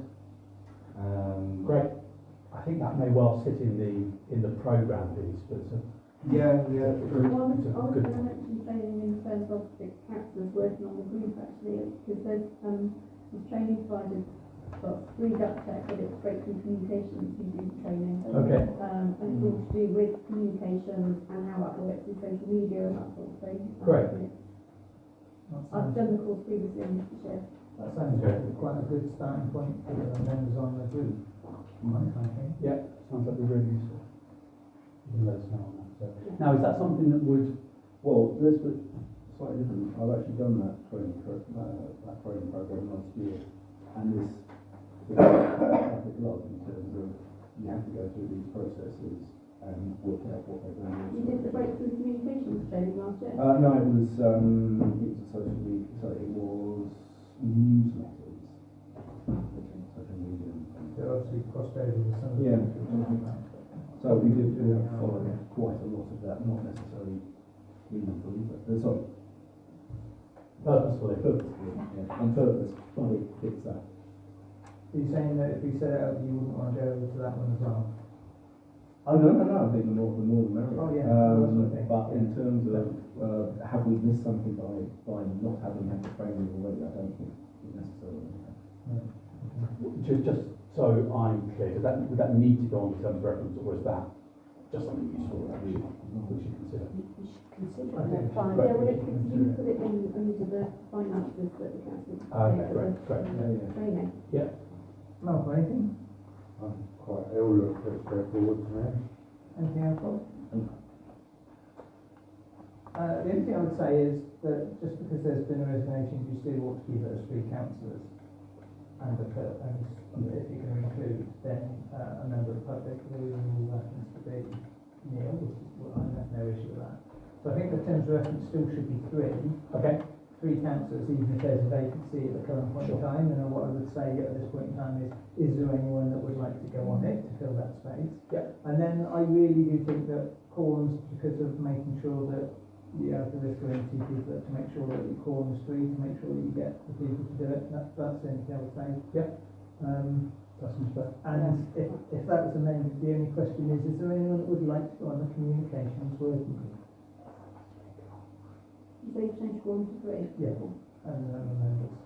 3 council members, 1 member of the public. Come on, Oliver. Come on, then, Sean. Yes, go on. Yeah? Yeah. I think, you know, you have experience in communications, and I would like to do it. I'd like to do the training. What I wouldn't want to do is necessarily just because people have this perception of what you do as a chair, even though I'm supposed to organise a meeting, that's about it. I don't want anyone to think that we're coming in and controlling the issues of communication, because that will come into the general discussion and it will never come about it.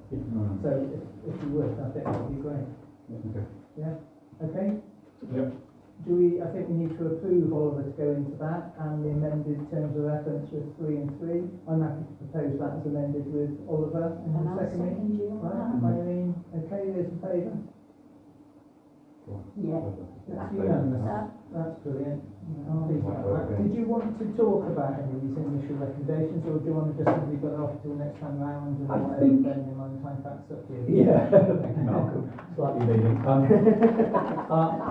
I mean, provided there's nothing there that makes people sort of absolutely, Oh, it gave me palpitations. yeah, exactly.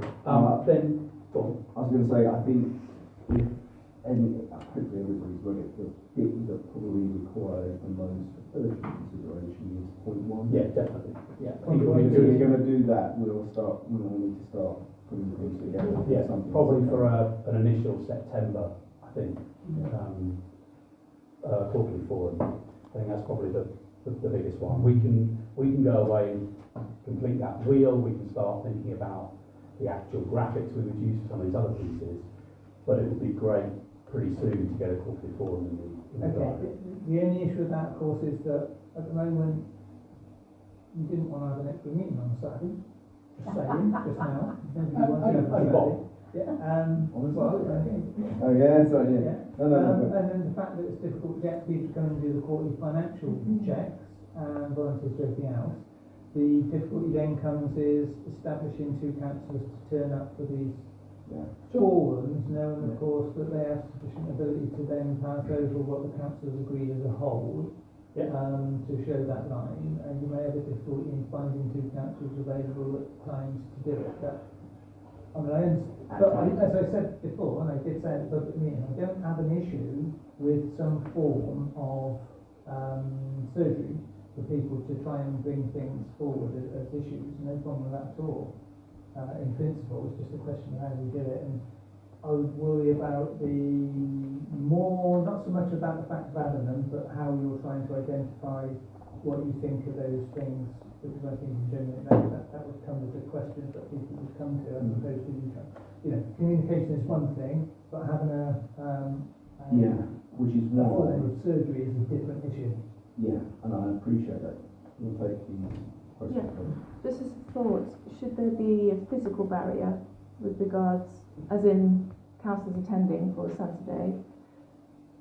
Just to put it out there that a Zoom session be initiated instead, so you, for that particular month, it's going to be a Zoom meeting, as a way to make it happen, to make it possible, to keep to those commitments. Does that make sense? I think it's worthwhile suggesting. It's an alternative. Should there be a barrier? I think we're talking about one person. You've only got to do 1 year. I know exactly what you're saying, Malcolm, but we should be able to get one of us. It would be nice to think we could. Yeah. To come along. But it says here at least 2 councillors. That's why I'm. Oh yeah. Yeah, but there's Okay. We'll only do. But worst case scenario. Yeah. Because Although I some do people think may that prefer that. You're right, but I also think that one of the things that we hear a lot is actually being present with people. Yeah. So there will be some people that would love to hear what's going on, but don't have the technology to do it. Some of the other folks, but they're quite happy to drop in. It's usually done well on drop-ins. Yeah. So I think if we go with one format and then see what happens and see whether people express an interest in doing it like this, you can almost modify it to 2, 3, 4 as we go. Yeah. Well, it's a standpoint. Maybe the best time to. And to I'm going to go back to your point. Sorry, to your point, Malcolm, about if we do it in bite-sized chunks by being very specific about covering an issue, be it we say like open spaces, and then actually you're not setting yourself up for huge questions that span the gamut of what we get up to and we can actually be more concentrated in delivering answers to people for that particular issue. Okay, I do appreciate that they in which case I would say that something. If we not necessarily MVP, but say planning issues. Yeah, exactly. Yes. I think we're also saying that people who've got questions where they want to understand that sort of financial will have to send that in, you know, we'll agree a timescale with Sarah. But, you know, let's say at least 3 weeks before. If they want a full answer when they come, if they just want to raise a question that we can go away and talk about, then we'll do that. I think that what we also need to be aware is that, because as we've got the code of conduct is pointing out that we're only supposed to be actually going in the line of what's the issue of being sure what's there. The difficulty we have in actually giving people an answer to anything is if you don't get it quite right, you get hit with a big stick. And of course the issue is that we've got a paid officer who is paid, whose responsibility it is to convey those things. So we need to be very careful, especially with that first point, which is great because we can be very definitive and it's personal value. Scale of rabbit, it's the same rabbit. But with the rest of the stuff, it's just everyone needs to be very, very careful about how that's done. Yeah. And the other thing is, I don't think we should be doing anything that is going to create a sudden massive workload that we're going to have to staff in trying to meet the issues of the questions and answers and potential. No, appreciate that, but well, people can ask a question at any time.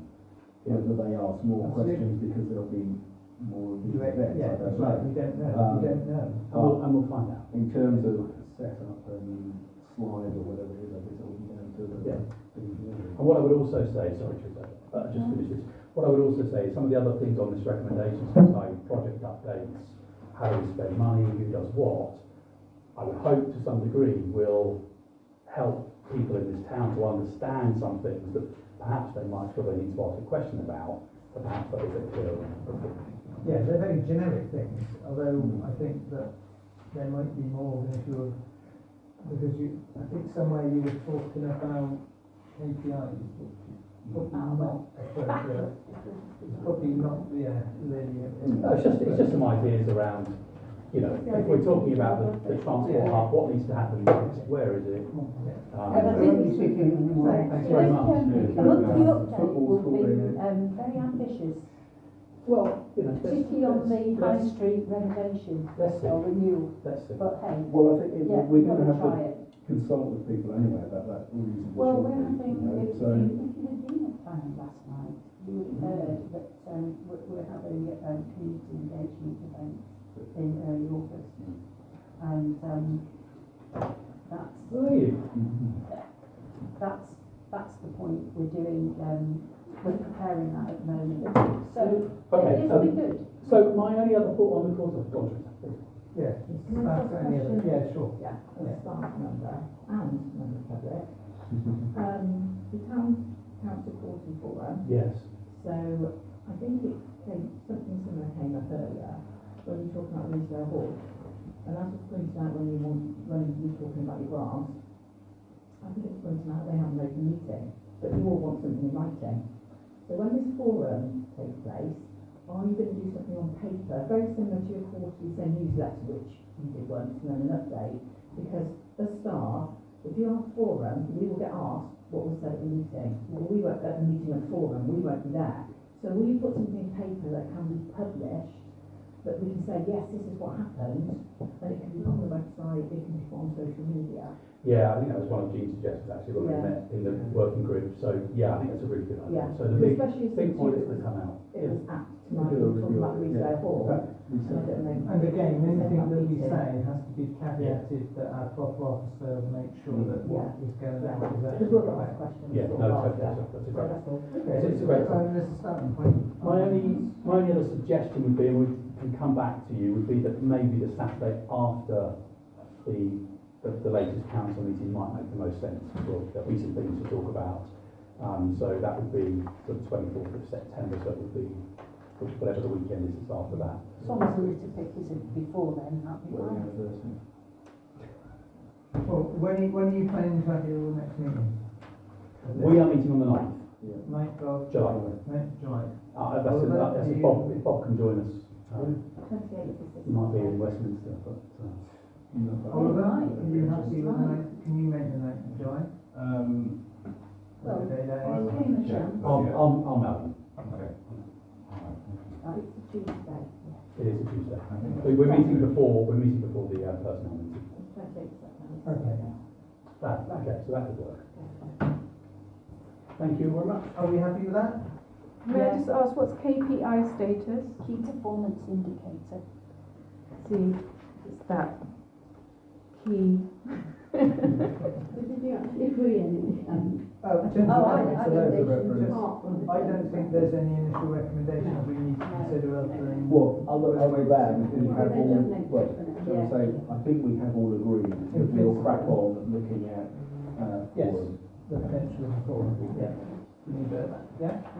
Okay, now we have a series of correspondence, Yeah. interesting stuff. First one is to request a decision on whether we want well-behaved dogs or any dogs at all into council meetings. Can I make a counter proposal about this? I mean, there hasn't been a proposal yet. A proposal? We've had people, councillors, bring dogs before to council meetings. If the dog's well behaved, then go for it. I don't think we need a policy. Policy potentially leaves us vulnerable if the dog then bites somebody and we said that it's fine, etc. I was just going to go for assistance dogs. I've got no problem I with don't assistance go for dogs. assistance dogs. On the boat, pretty much with dogs. There are some people who really have a phobia about dogs, however big they are. So if it's a member of the public and another one comes in with a chihuahua, they don't really stick. So I really wouldn't want to put somebody in Can that. I go round to Jean, anything to say? I'm more in line with what Oliver said actually, because we haven't raised any fears and phobias before when councillors able to bring in a dog. I have to say that must have been before my time because I've never seen a dog. Yeah, but those meetings are open to the public. And we are talking about things, yeah. The question of liability, if the dog attacks somebody in the council, who takes responsibility? If you've heard, you're in a public place, you're saying yes, these dogs can come in. Risk assessment going on. Yeah. I hate to mention it, but it's. Right, I mean, that's why I've gone for assistance dogs, because I felt that, you know, obviously you would not want to turn somebody away who needs their dog with them, you know. I think assistance dogs would be okay, but I wouldn't want to refuse. I always worry about when you come to pay the insurance. Yeah, Malcolm then. Anything? Well, you know what I mean, if the dogs, people start bringing their dogs because it becomes a hobby, will that become a distraction to what we're actually doing? Yeah. Yeah. Bob, do you want to? Yeah, sorry. I think some people have a phobia, however big the dog is. Secondly, they talk about a dog coming in. Well, if we have a policy where we allow dogs, you can have half a dozen dogs sat there, and if one is beautifully behaved on its own and free and maybe it could be carnage. And why bring your dog anyway? Walk it earlier. This is a council meeting. It's supposed to be serious stuff. Well, that's So- not necessarily fair, because some people work all day and then they want to get to a meeting and they need to take their dog out. I'm just trying to see, because I'm just trying to understand, and having running in retail, this is retail, it's very, very rare But as we that pointed there out, is we an have some issue with a issues. dog. Yeah, we have some Matt, issues. anything you want to? Anything? No, I mean, I think my thing probably is if there's a policy and there is one lovely well-behaved dog, another dog comes in, we've got two dogs barking. So does somebody want to make a proposal of what we do with regard to this? No policy. No well policy. behaved. Yeah. No, absolutely not. Well, Oh, God. but, Assistance dogs. Assistance dogs would be. so is that a counter proposal? Proposal is no Well, no, policy no, sorry. anything in. But Put it up. Okay, No policy with a well behaved counter dog. proposal of we make a statement to say we will enable no dogs but assistance dogs. Anything different?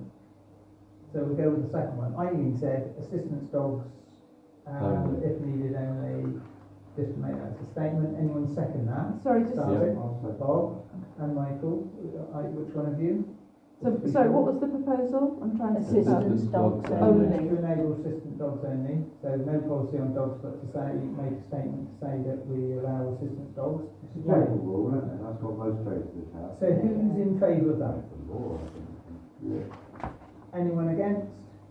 Anyone abstain? Yeah, I'm against. Any Yes, abstentions? assistance Two, dogs. two against. No, dogs only, assistance dogs only, because Okay. well-behaved dogs they can just be seen but not heard. They can be really well-behaved. That's passed. This is by law, you have to allow assistance dogs. Are we able to enable the clerk to put some work on the website just to make sure for the public attendance that, Just creating a barrier for openness, I think. Yeah. Then we'll have people bring their horses. But I think we definitely need to note that dogs are dead in cat. next one. That's a bold next, man. We move on. Next one is the official opening of Mosedown Davis Road development. Is there any particular, Jean, anything you'd like to say on this one? Not yet. No, you're trying to give everyone an opportunity so we can go round and then make a decision. Eileen? No, I'm neutral on this. I don't have any view. Michael? No view on it, really. We've got 3 2. It sounds like it. Yes. Sounds like it's got drinks. Yeah. What, have we been invited? Yes. Okay. Well, I didn't know, we are invited as Yes, councillors. yeah. Yeah. Sorry. I don't think. Oh, at the moment. Oh, well. As long as there's a buffet, I'll go in, yeah. No, I don't think we should. Wednesday. Oh, it's on the work day there, they would do that, wouldn't they? With some drainage arrangements. What do you think? We want to free lunch? Development. Yeah, I want to go for free lunch, Free yeah. lunch. Bob? I think we should offer our place to chair. No. I mean, I'm not going to go, so, you know, if we as a council, I'm inclined to go just to ask them whether they finished their attenuation point before they start burning, which I don't think they have got anywhere near finishing it because they're on. So where's the water going straight into the drains and around the side going into the attenuation point? you'll be fun at that party, Malcolm. No, Oh, they're poisoning your sausage rolls. but I have to say that I think there's a concern. Do I recall what our response was to the planning application? Yeah, so it says consider, sorry, it says consider attendance, not consider protesting. There's nothing about that stopping you what you're saying, other than the council line, and what was our response to the... I think we cited something like the loss of green space, but don't I quote. think we put, yeah, I think we did put objections in. Yeah. So it would be nice to know where they put their 10% by their resume. Okay, well, no, because it was approved before January this year, so it won't count. There you are. So is this just for councillors, Yes. specific invitation? Yeah. Do we simply say that the councillors are aware of this, thank you very much, and they will be individually given the ability to turn up as they so wish? Do they not want an RSVP? Yeah, no, they want it to know, and they need to cater for. I'll have to know if they want to sanitary requirements, but Yeah, risk assessment. Yeah. All of us go in And and And a dog. hand the tickets out to people that go to the food bank. is there anybody wanting to go? No. No, So I will. okay. so no. Thanks, but no. And see if they can. What if I change my mind to the nearer the time? Do I have to let the clerk know? They want RSVP by the 8th. Yeah. Do I need to let the clerk know? I think you should. Consider a contribution towards a plan costing 1,308 on the Moreton-in-Marsh route. Okay, so I'll contribute to the group. Okay, so whose land is it on? Well, as a starting point, the Moreton is something that I know the council wanted to advertise because it links a number of public footpaths, etc., go in a figure of 8, so it's great for that point of view. The actual area of the land of this part is a public footpath, and therefore the rights of way people of GCC are arguably responsible for the maintenance and insurance that gets clear. The landowner is also responsible for keeping the right of way open and clear. Yeah. What do they call themselves, the NLB? Oh, the national landscape. The National Landscape now have wardens, who part of which are funded through their system to assist to clear things like footpaths on such land. one wonders why they're turning around and asking us for money. Because they can. Yeah. Because the dogs are nice. I tried to cycle along this route in the winter once and just ended up sort of wasting. It's a footpath. It's a footpath. On the side. It's a lot more than £1,400 to make it. So, I'm ended up in the mud there, so. you have the request. Jean, anything you want to say?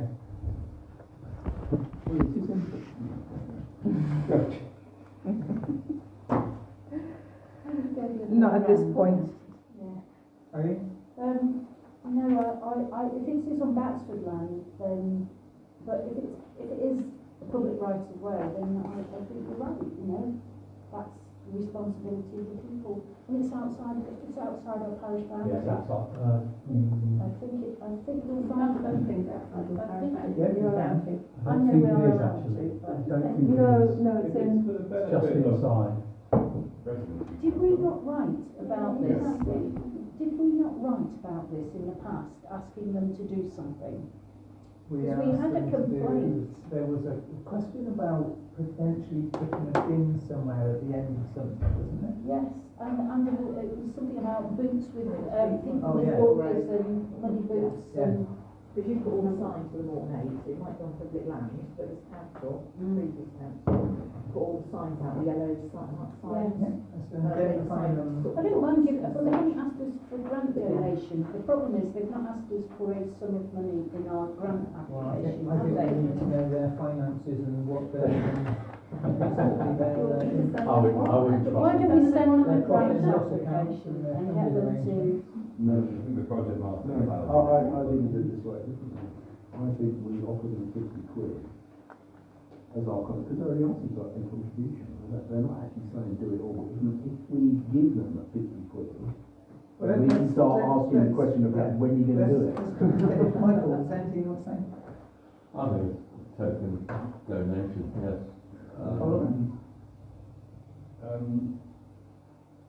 like a cycle track. Moving on to Malcolm, anything to say? I agree that, they've already asked for a donation, so let's wait Well, 50 quid. Yeah. I think it's £50 and we keep asking the question, so when we're going to do it. I think just keep 50 doing quid's a it. bit of a slap in the face. Huh? isn't it? I'd say 10%. It's about 139. I think it's ridiculous that I find it quite amazing that they are asking us on the basis of who's responsible for it, who has the funding and actually use. We know the rights of way GCC people may have a limited amount of money. The outstanding natural beauty and national landscape people who fund their wardens that do exactly this sort of job, because we come and had a discussion where they come and told us what they do, only in the area of outstanding natural beauty, and bearing in mind the Lord of the Manor that actually has the land that should keep it open and workable, that could be enforced by GCC to ensure that these things aren't blocked and everything. I find it amazing they're asking the people with the smallest shoulders to actually talk to you. Yeah, which is why I'm making it an emotional £50. Well, I wouldn't even give them Well, no, okay, emotional £50, because it then gives us that ability to keep prodding them to get it done. Right, If we everyone just likes to sit back make a and it proposal. will never happen, if we give them £50, we've at least got And then are we going to use it out of our grant funds? We'll forget about it, won't we? Because it's not won't. that. Will this meet our grants policy by dealing with this communication for grant? Yeah, I mean, you can use that for Yeah, okay. I think you have to go for 10% if you're going to. No, why? But we don't have any fucking numbers on this one. It's nothing or something so notional. It's only so that you can say, when are you going to do it? Because we can use money towards it. They've only asked for a contribution. They haven't asked for 50% or 10% or 1%. So it's a notional number. I mean, I agree with Malcolm that I think it's up to yourself. But And it will I think never you're gonna happen. give them anyway. And it will never happen. Yeah. And it will never happen. I think it will happen because there are obligations to meet that they must make certain things. Yeah. Yeah. Yeah, I'm with you, Malcolm. But if we put some money, we can keep pushing it. Okay, They'll we'll get get fed up with it, I- and we'll I go to also the get top, that we'll principle. go slightly higher up the list than the next person. Well, who's making a proposal with an amount then? Right, I will make a proposal that I'll we make give them it, yeah, a notional 50 quid. I'll make a counter proposal. Can I just, You- sorry, for clarity, there's a lot of information I'm processing. I just want to make sure I'm just voting correctly, if I may. Bob is making a proposal to make a notional donation £50 of £50 towards it. I'm making a counter proposal that we make that £50 and ask them who else is going to be providing any funding towards it. Yeah. I'll second that, sorry. Yeah. So can I just understand rights of way? So it's on, That's the land. and it's a public pathway, Which is Public then right of way. Public right of way. public right of way, which is then GCC GCC. responsibility. It's their responsibility to monitor it to ensure that it is clear. It's the responsibility of a landowner to ensure that it is clear to public passing. And the Cotswold Wardens take out and the work. Cotswold Wardens do the work as funded by the National Landscape. Yeah. So they actually go and do the stuff anyway, because they get the money from that. So why GCC are asking for that? Yeah. So So we go for a vote then? Your counter proposal was, Maybe it's just you. To ask the question To ask the who else- question, but who else are is you saying you'll only give them £50 if they provide that information, as in you won't give them £50 if they don't give you that information? Yeah, I would like. Or maybe it's conditional. Yeah. Yes. Yes. Easy work. Let us know who is going to fund the total amount, and if you're going to be able to meet it, we'll donate £50. So that might be interesting to. And provide a grant application form? No, Because then they take Sarah it says more it meets seriously. the than- grant. It meets, okay, so it doesn't. So Malcolm's proposed, Hold on a Mal- second. Malcolm Oh, Swift Malcolm has seconded. Yeah, okay. Who's in favour of that? I'm going to go on. You seconded it? Yeah, sorry. Go on then, football on. Okay, £50. I was just trying to hold you up, sorry. Yeah. Funding I'll have one £50. second, Yeah. Okay. You happy with that? Yeah. Ooh. I really have sympathy with this person. Yes, yes. Well, hold on. First of all, we've got residents requesting a zebra crossing. Yeah. Now, before we start, obviously they're talking about having assistance to go from approximately around south of Crossway Avenue to cross to Oldie, in effect, where there is the big development close by. I question about, since there is a zebra crossing just down the road, that anyone, I can't believe that highways would even consider doing it when they're so close with an existing crossing. And of course, the issue of why there isn't a crossing really should have been dealt with by the development and the highways people doing that. Bearing in mind the new development has a close proximity to the only doctors in the place, the hospital in the place, the petrol station in the place. And also, the fact that when we did take issue with them very early on in the development, where they said they wouldn't put a roundabout, we said about the crossing issues and their plans still to have the original island somewhere that's up where all those roads are going, which is not going to be very safe anyway, but they would probably argue there's some form of whatever you call it, sanctuary of some sort, which would be mad because the existing one gets hit quite regularly by the vehicle as it is. That's as a starting point. So although I have all the sympathy in the world, I'm not quite sure what they're asking. But they're asking whether you're in support of them wanting a crossing there. No, I don't think they are asking that. I'm not quite sure what they're asking. They want a response because they would like to see one. So what is their response to the fact that they'd like to see one? Yeah, there is a crossing, it's further up. But there is a crossing further down. But it's quite far up. If they want him to go to the doctors or to Aldi. Well, then we have an issue that how many of the crossings do you want going across the crossing? Yeah, and I think with the development that's going on right now, I think you kind of got to wait to see how this pans out. To see where could a crossing go, or where could an extra island go, or something. Well, only highways would be the people to do it, so they need to direct that to them. I'll go after Malcolm. Yeah, and I what highways actually say? feel that the actual entrance to Oldie is a far more dangerous place and needs the traffic lights, because I've been trying to get to my daughter to the hospital. This was a while ago in the pushdown. When it's overgrown like it is this time of year, you get cars coming rushing around that corner. I've nearly been knocked over there half a dozen times with my child. Yeah, can I suggest that we pass this to the highways and just say there is still ongoing concern about the road layout? Because they're not going to, they've only just reworked the highway engineering to deal with Spitfire. But from a safety perspective and residents' concerns, and they will remain concerned. And add to that, can we ask for specific response on this matter so we can pass to our residents? I mean, I honestly Yeah. think that's the only way to go on this, because we're not highways engineers, we can't you solve Yeah, it. and that whole south entrance into the town. Oh, it's bad. just people So you have coming to out. propose that's what we do? Yeah. Propose that we actually write write to GCC, GCC. send this letter and say, we understand there's a great deal of concern. We, as a town council, would like you to give us a response as to the viability of producing a crossing at the point they are referring to, so that we can pass Or that back to safety the council. measures, we want Or to have a yeah. response related to safety improvement measures, because a number of residents remain concerned about the highway. From the That east whole to end the of west. that road, Yeah. you know what I mean? When the traffic lights just made it worse with the Spitfire thing, trying to cross. Well, I suppose at least one side stopped at a time, I suppose, when the traffic lights were there. But Okay. Sorry, it Jean's makes got very her hand up. confusing. Yeah.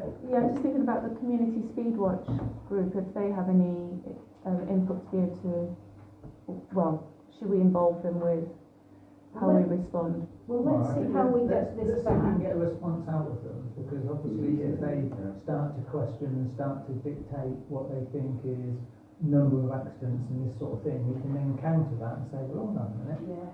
we've got a speed watch that's telling us they're picking up so many people that are speeding in that, and I think then we can just go into more detail if that's the sort of response we get. If their response is we can't do it or won't do it for various reasons that that's not going to help with, then I don't think But at least we can feed that.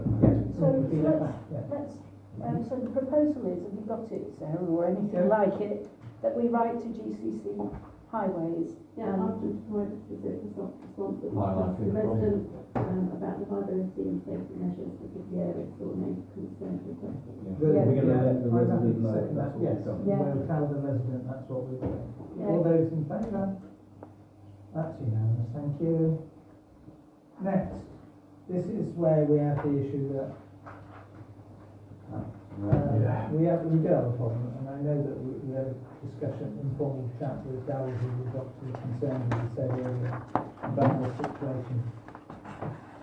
When I spoke to Darryl, and you know when we talked before about public space protection orders, and they have to be very specific. And there's one relating to dogs in PVG. And Darryl, we've asked him to go back to CDC and ask about a public space protection order to be investigated on grounds of harassment. Because noise is regulated, as we know from dogs, separately. So the public space protection orders can't overstep laws that already exist. However, with a brief look at the law that enables these, harassment is one of the things it lists. So I'd like CDC to look at this issue, because this won't be the only place where people are subject to some form of harassment, so maybe with a time limit on it, you know. But what does that mean to the space? Well, what it means is that it's quite a low-level protection, really. You can impose a fine, and the maximum fine level is £1,000. You can, but a level 4 fine might not be the right thing there. But I need to investigate it, because it means then the signs, if it was passed, it would mean the signs would be amended. It would mean that people were very clear about the fact it had that protection order on it. That is only one measure. But Bird watching cameras are the second measure. 14-year-old kids don't have monkeys about. Are they a bit racist? No. Have you listened to the recordings of what's going on? It's not good. It's violent. Yeah. So I'm just wondering if there's, I mean, that obviously is worth looking at. I mean, obviously it's a police matter, isn't it, primarily? That would be, no, that would be the regard, if CDC decide to put one of these orders on, in addition to the dogs order that's on, it means that police can then take action, but also other people can as well, some sort of enforcement officers can. We had it when we had travellers in QBG and they lit a fire, and we asked for the public space protection order to include fires. But CDC said there wasn't enough evidence of fire being a major problem across the district, and therefore they wouldn't do it. It's got to be very specific. So I think, but the police at that time as well, they were very good. They tried to sort of negotiate, but there were things they couldn't do either. We have to do something radical. We have to remove the shelter. Removing the shelter might still not do it, because apparently where we put it at the bench, they sit on the bench. So there are, like, So we could move the bench. Well, there's other benches though. there are loads of Yeah, benches. we could move the benches away from the back. I don't know. But the shelter, you see, is right across the road. It's not near where the public are. Profit is, but everything echoes around there. There are one of those high-pitched noise-making machines that apparently only disrupt the hearing of younger people. Convenience stores have installed these outside the doors to stop people from congregating outside and things like that, but and to disperse antisocial behaviour. So it could be worth looking into. Playing classical music is a different thing. I have suggested bird cameras before, and just a sign up saying cameras in operation. I did say, of course, you could shut the park. Yes. Yeah. But then the barriers, well, you'd stop them going in off the main road, but the Batsford Road. it's just a They're going that way, they're Oh, it's not just in which doesn't have Hospital Road, yeah. Well, you'd have to actually physically put something to stop the gates at the 3 points of entrance, and arguably a 4. Yeah, I think it's also suggested when you're talking about noise and in the shelter, if you left the shelter but took the top off, Yeah. it would actually not reverberate. That's And they all would group. reverberate possibly The the sign. the top and sign. To Yeah, take the top, I think it yeah, can come off. yeah, So you still have yeah. somewhere to sit, because to be honest, in summer they can sit on the floor anyway, aren't they? So they're still going to be in the park. It just wouldn't make maybe so much noise. Have we said to them that we put up a sign saying that the shelter will be removed if there's antisocial behaviour? I think maybe it was put on Facebook at the time. But have we put a sign on the actual shelter? And the basketball court. In terms of the legal ways to solve this, though, so I know Bird people. watching camera could pick up, it's not got the GDPR stuff. But just going back to the legal structure of it, though, one of my friends once was in St Albans, drunk, was given a notice by the police, I can't remember what it's called, which basically, fuck off, you're not allowed to come back for the next 24 hours, Yes. otherwise you will be arrested or Yes. fined. Yes. How do you put that in place? That's probably a bylaw. Probably what we could, well. Might have worked I don't know, with look at that. young people under 18 though, I guess. But this is, these are antisocial behaviour orders. This public space protection order is part of an They don't give us stuff because there's no ramifications for it. But if they thought, actually, someone is noticing this, and if I come back then I'll get a 60 quid fine, then actually there might be some ramifications for my behaviour. Well, there will be once you actually catch one. The recording that Michael's referred to.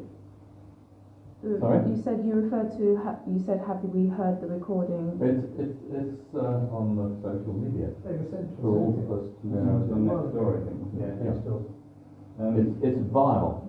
It's aimed at this one gentleman who is not coping with it, Yeah. and it's bullying really. Well, it's horrible. harassment. I think there's one, I think there's 2 or 3 people who live in the road. Well, The kids are basically saying to us, what we're going to do about what are you going to do about Yeah. it? So we need to do something about Yeah. it. But as a council, surely, sorry, as a council, surely we. No, it was me. We have to surely focus not on just the deterrent, but the long-term solution, and that being a youth facility. You know, we need to focus on that. The longer, but this is a. I know, but That's suicidal, we're not going to solve that. no, but still, in our conversation, we still need to not miss that Well, goal. do I not see that Frankie wants to meet us in the park shortly? I saw a message, Alexa sent a message out earlier about. Oh, this is the youth, the young lad that we had offered to. Yeah, next week. No, to say this is, talk to no, us. this is, that's not. no, you have a laptop. No, this is something else. Yeah. I think that was the youth person. I think it's about the Yeah. play facilities in GBG. Right, okay, well, it was just a meeting in GBG, Yeah. so I didn't. Not the, not the youth, was it? Yeah. The child. Ah, okay. The Oh, child. okay, sorry. Right. Okay.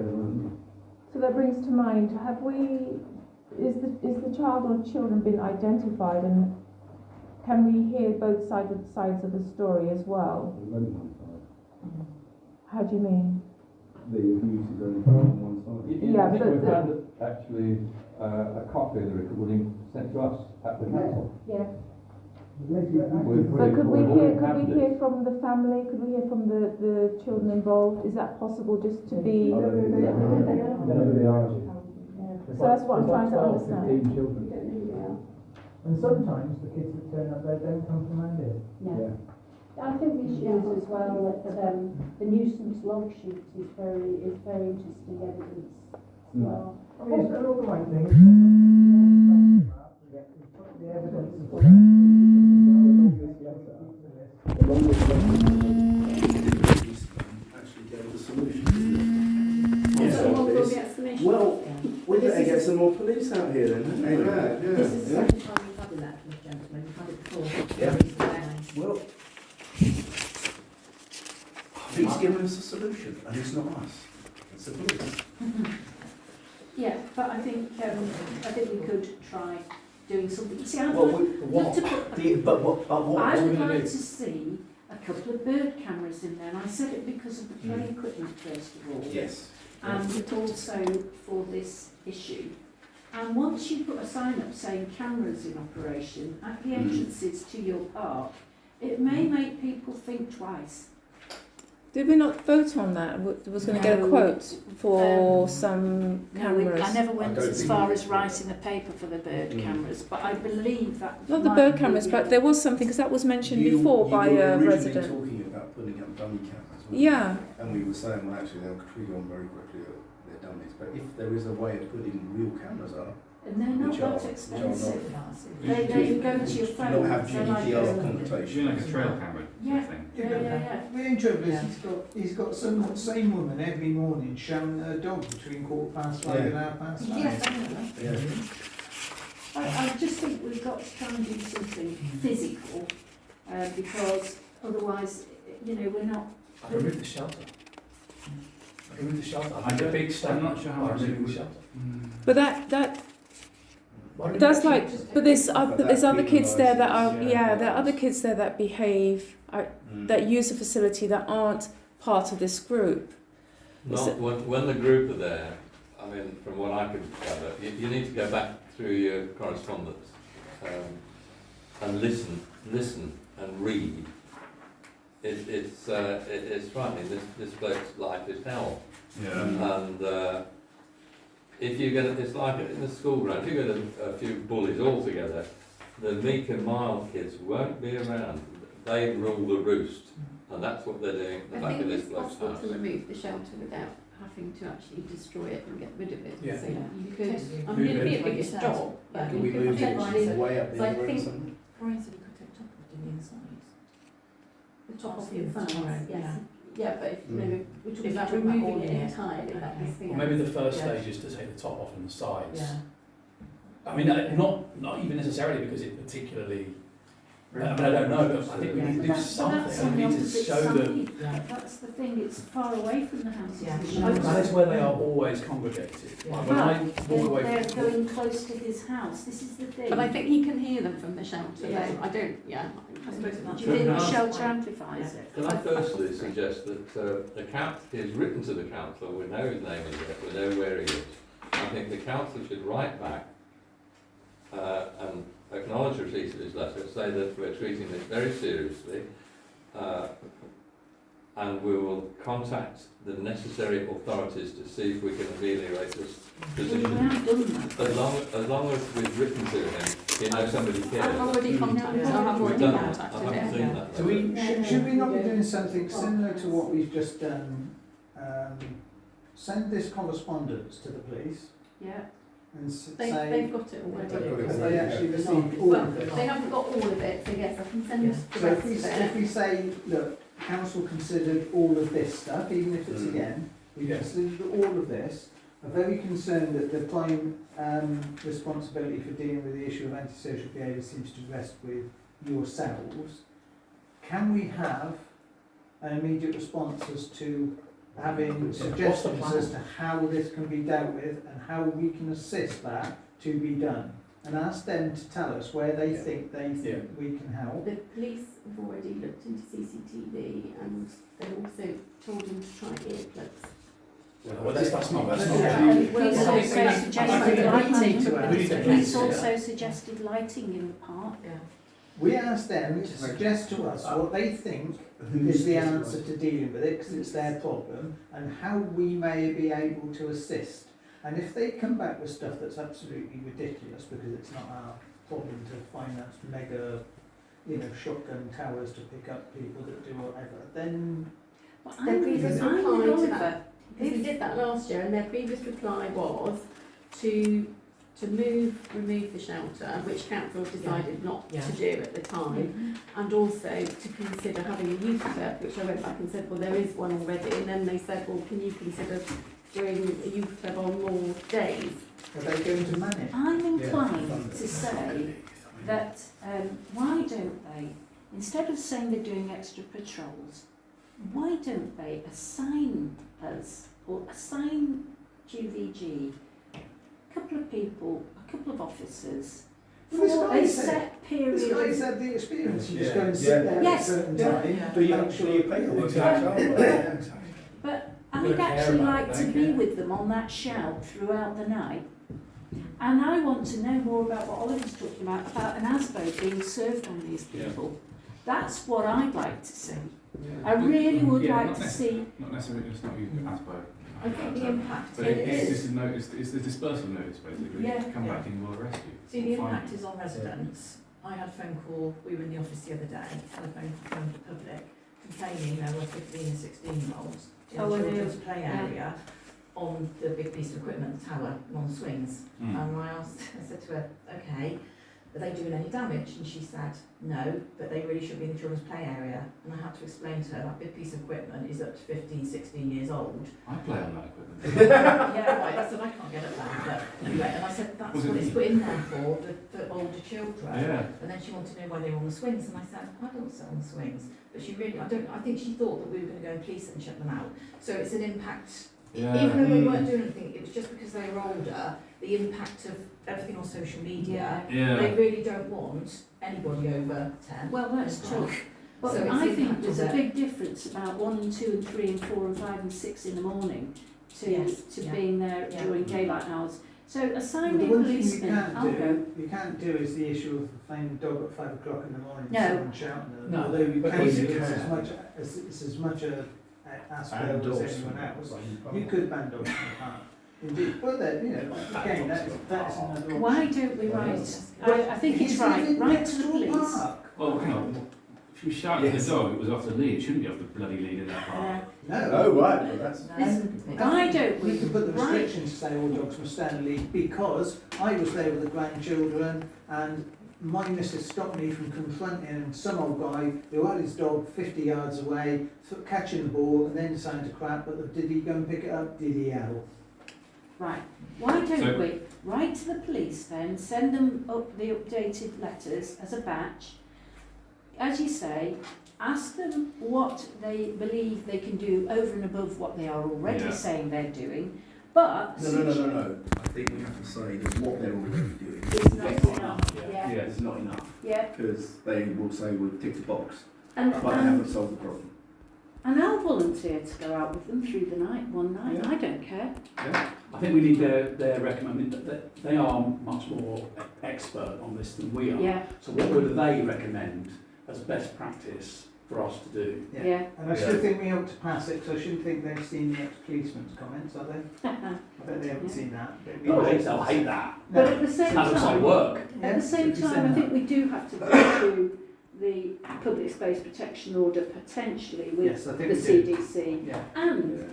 and even consider the bird cameras, Yeah. because the camera bit Yeah, is so- the bit where Needs to order it. people really think, oh God, I'm going to be caught on The camera. the lighting issue is an interesting one on the basis that if you're a resident and you're living backing onto the park and suddenly searchlights are stuck in the park, Yeah. that's going to affect you as well, isn't it? That Yeah. just means you're going to see And- more clearer the people that are making the money.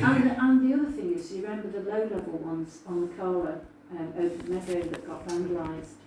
You know, if you've got a really nice row of lovely sort of waist-high lights, they tend to get knocked about. So are we happy with that?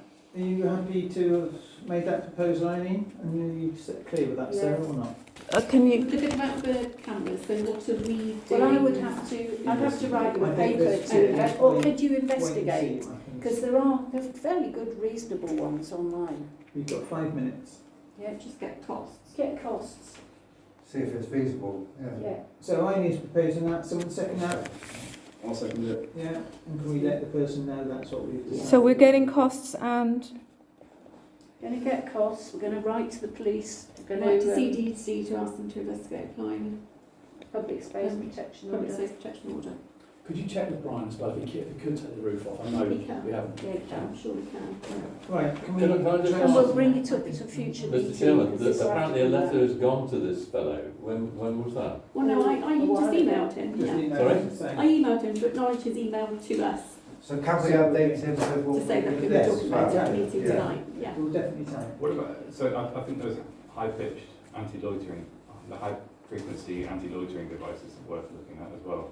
Well, See if that- have a look. I'll try and Anything find like out as long if as they it exist. doesn't trigger anybody Do a separate living. thing. Well, that's the thing, it's like how, Chicks, how babies, isn't it? Essentially. what distance does it cover, I don't know. Okay, we've got the last thing here is on the correspondences. Consider a request to install temporary notices of ground fly tipping. To my knowledge, I don't know if we have anywhere that specifically we have a risk of fly tipping, do we? And so, I noticed. No, I think I this think they is want to slightly different to an the awareness. awareness. You could put them on the entrances to the town side, but I don't know. I thought they were suggesting put them on the entrances to the, Yeah, they just want to raise awareness, don't they? Yes. to the park, isn't it, or on... so QVG big gate down the top of the Or down the Batsford Batsford Road. Road. Yeah? Yes, that would be a good idea, because I think we've had something there before. Yeah, there was something at the entrance to back to Glen Meadow. Yeah. Yeah. But this is making people aware that you So need from to the have Tinkers that Yeah. we have Disposal licence. Is that on yeah, yeah? it was here, so far, that's it. Thinkers Close, So what do you play want area. to say, Bob? We're just talking about identifying Batsford areas where Road. they'd be happy. The Batsford Road entrance to Dolverton QVG, Alley. Yeah. Blenheim Meadow entrances. Because they're going to do it, aren't they? Yeah. I'm going to have to go, I'm afraid. That's on the road bit on the Carla. Oh yeah. That bit that is, Yeah. Which bit? the Carla bit at the meadow, Blenheim Meadow. On the back Along side, the Tottenham one Road. Where Bob Along, is. yeah, along the Tottenham Road, yeah. But not the bit on the left. Down the Tottenham Road. Down the Talking about the Tottenham bit Road. on the Tottenham Road. That's not our land. No, but That's absolutely parish. I'm sure the Moreton-in-Marsh would allow you to put something up there if you asked them. But you might have contacted them separately. And the allotment sites. Yeah. Yeah. Tottenham Yeah, Road. that look. Occasionally, there's been things pitched along by the Cornish Are we- houses, are we that's happy usually with on that? bin day, isn't it? Yeah. Can you just try and get the last thing over the line, please, if we can? Has anyone looked at the confidential issue? We need to exclude the public. I'll propose that. Someone second me. Okay. All those in favour? Yeah. Can we have a decision on that? Yeah, unanimous? No, I haven't put my hand up. Sorry, why would you not? Hang on, So were you objecting to excluding the public? I'm against, even though there's no public here, it's a matter of principle. Your objection? yeah.